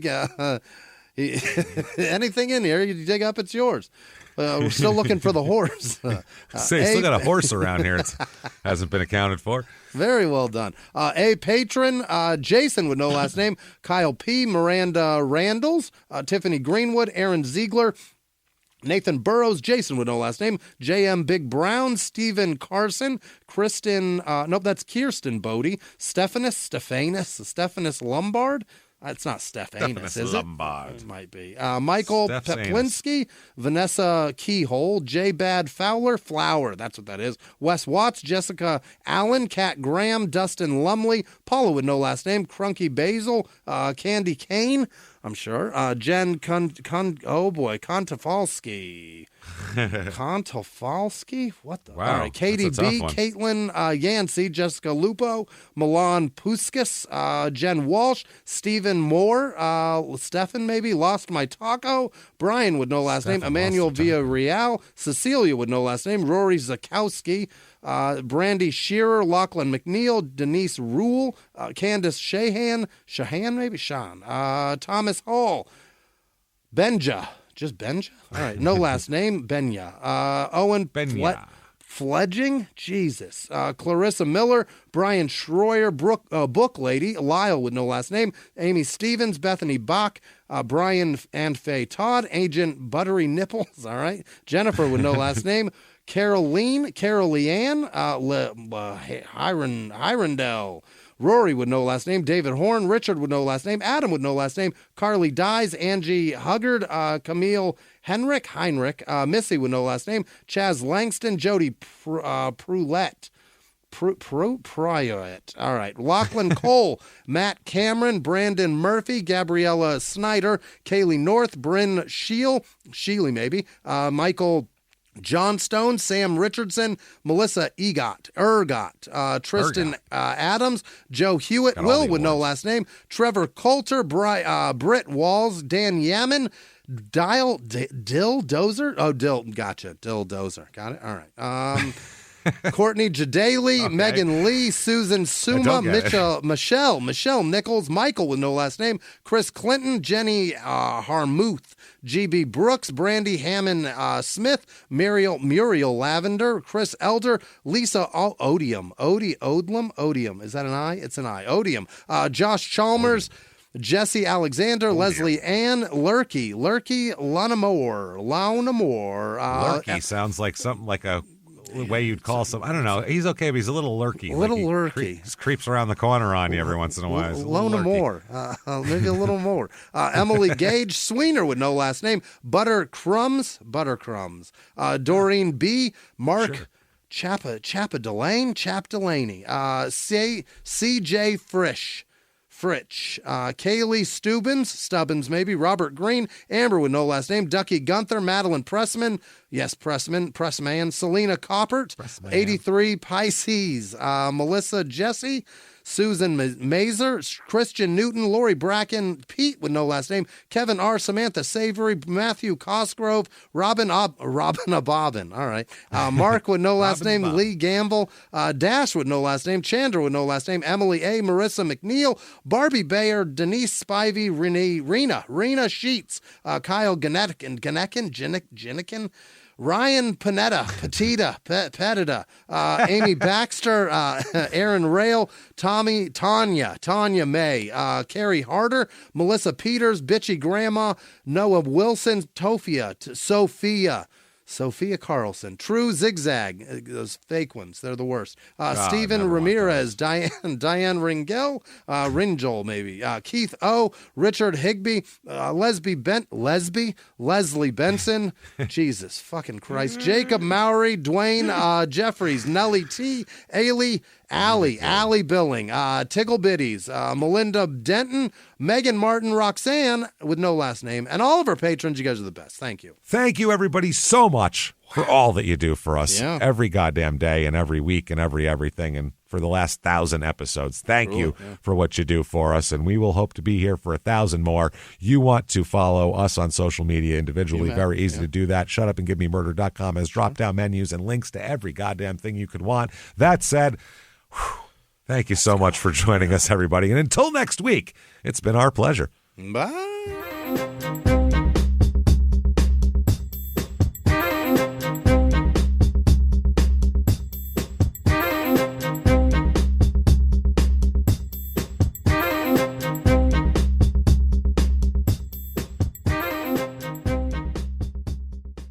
If you like Small Town Murder, you can listen early and ad-free now by joining Wondery Plus in the Wondery app or on Apple Podcasts. Prime members can listen early and ad-free on Amazon Music. Before you go, tell us about yourself by filling out a short survey at Wondery.com/survey. In the 1980s, a rosé swept the country. Hey, Mike, I really like this White Zinfandel. Well, good. Now put it down. I'm going to try another one. White Zin became America's top-selling wine. But most don't know that this sweet drink has a sour history.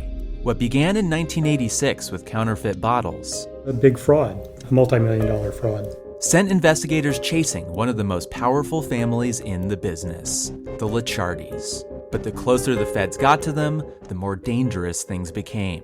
It's a story of deceit. At the time, I was paranoid. Threats. You touch my kids, I will kill you. And murder. with a .22 caliber bullet to the head. What started with a scheme to mislabel wine spilled into a blood-soaked battle for succession. Welcome to Bloodvines. You can binge listen to Bloodvines exclusively and ad-free on Wondery Plus. Join Wondery Plus in the Wondery app, Apple Podcasts, or Spotify.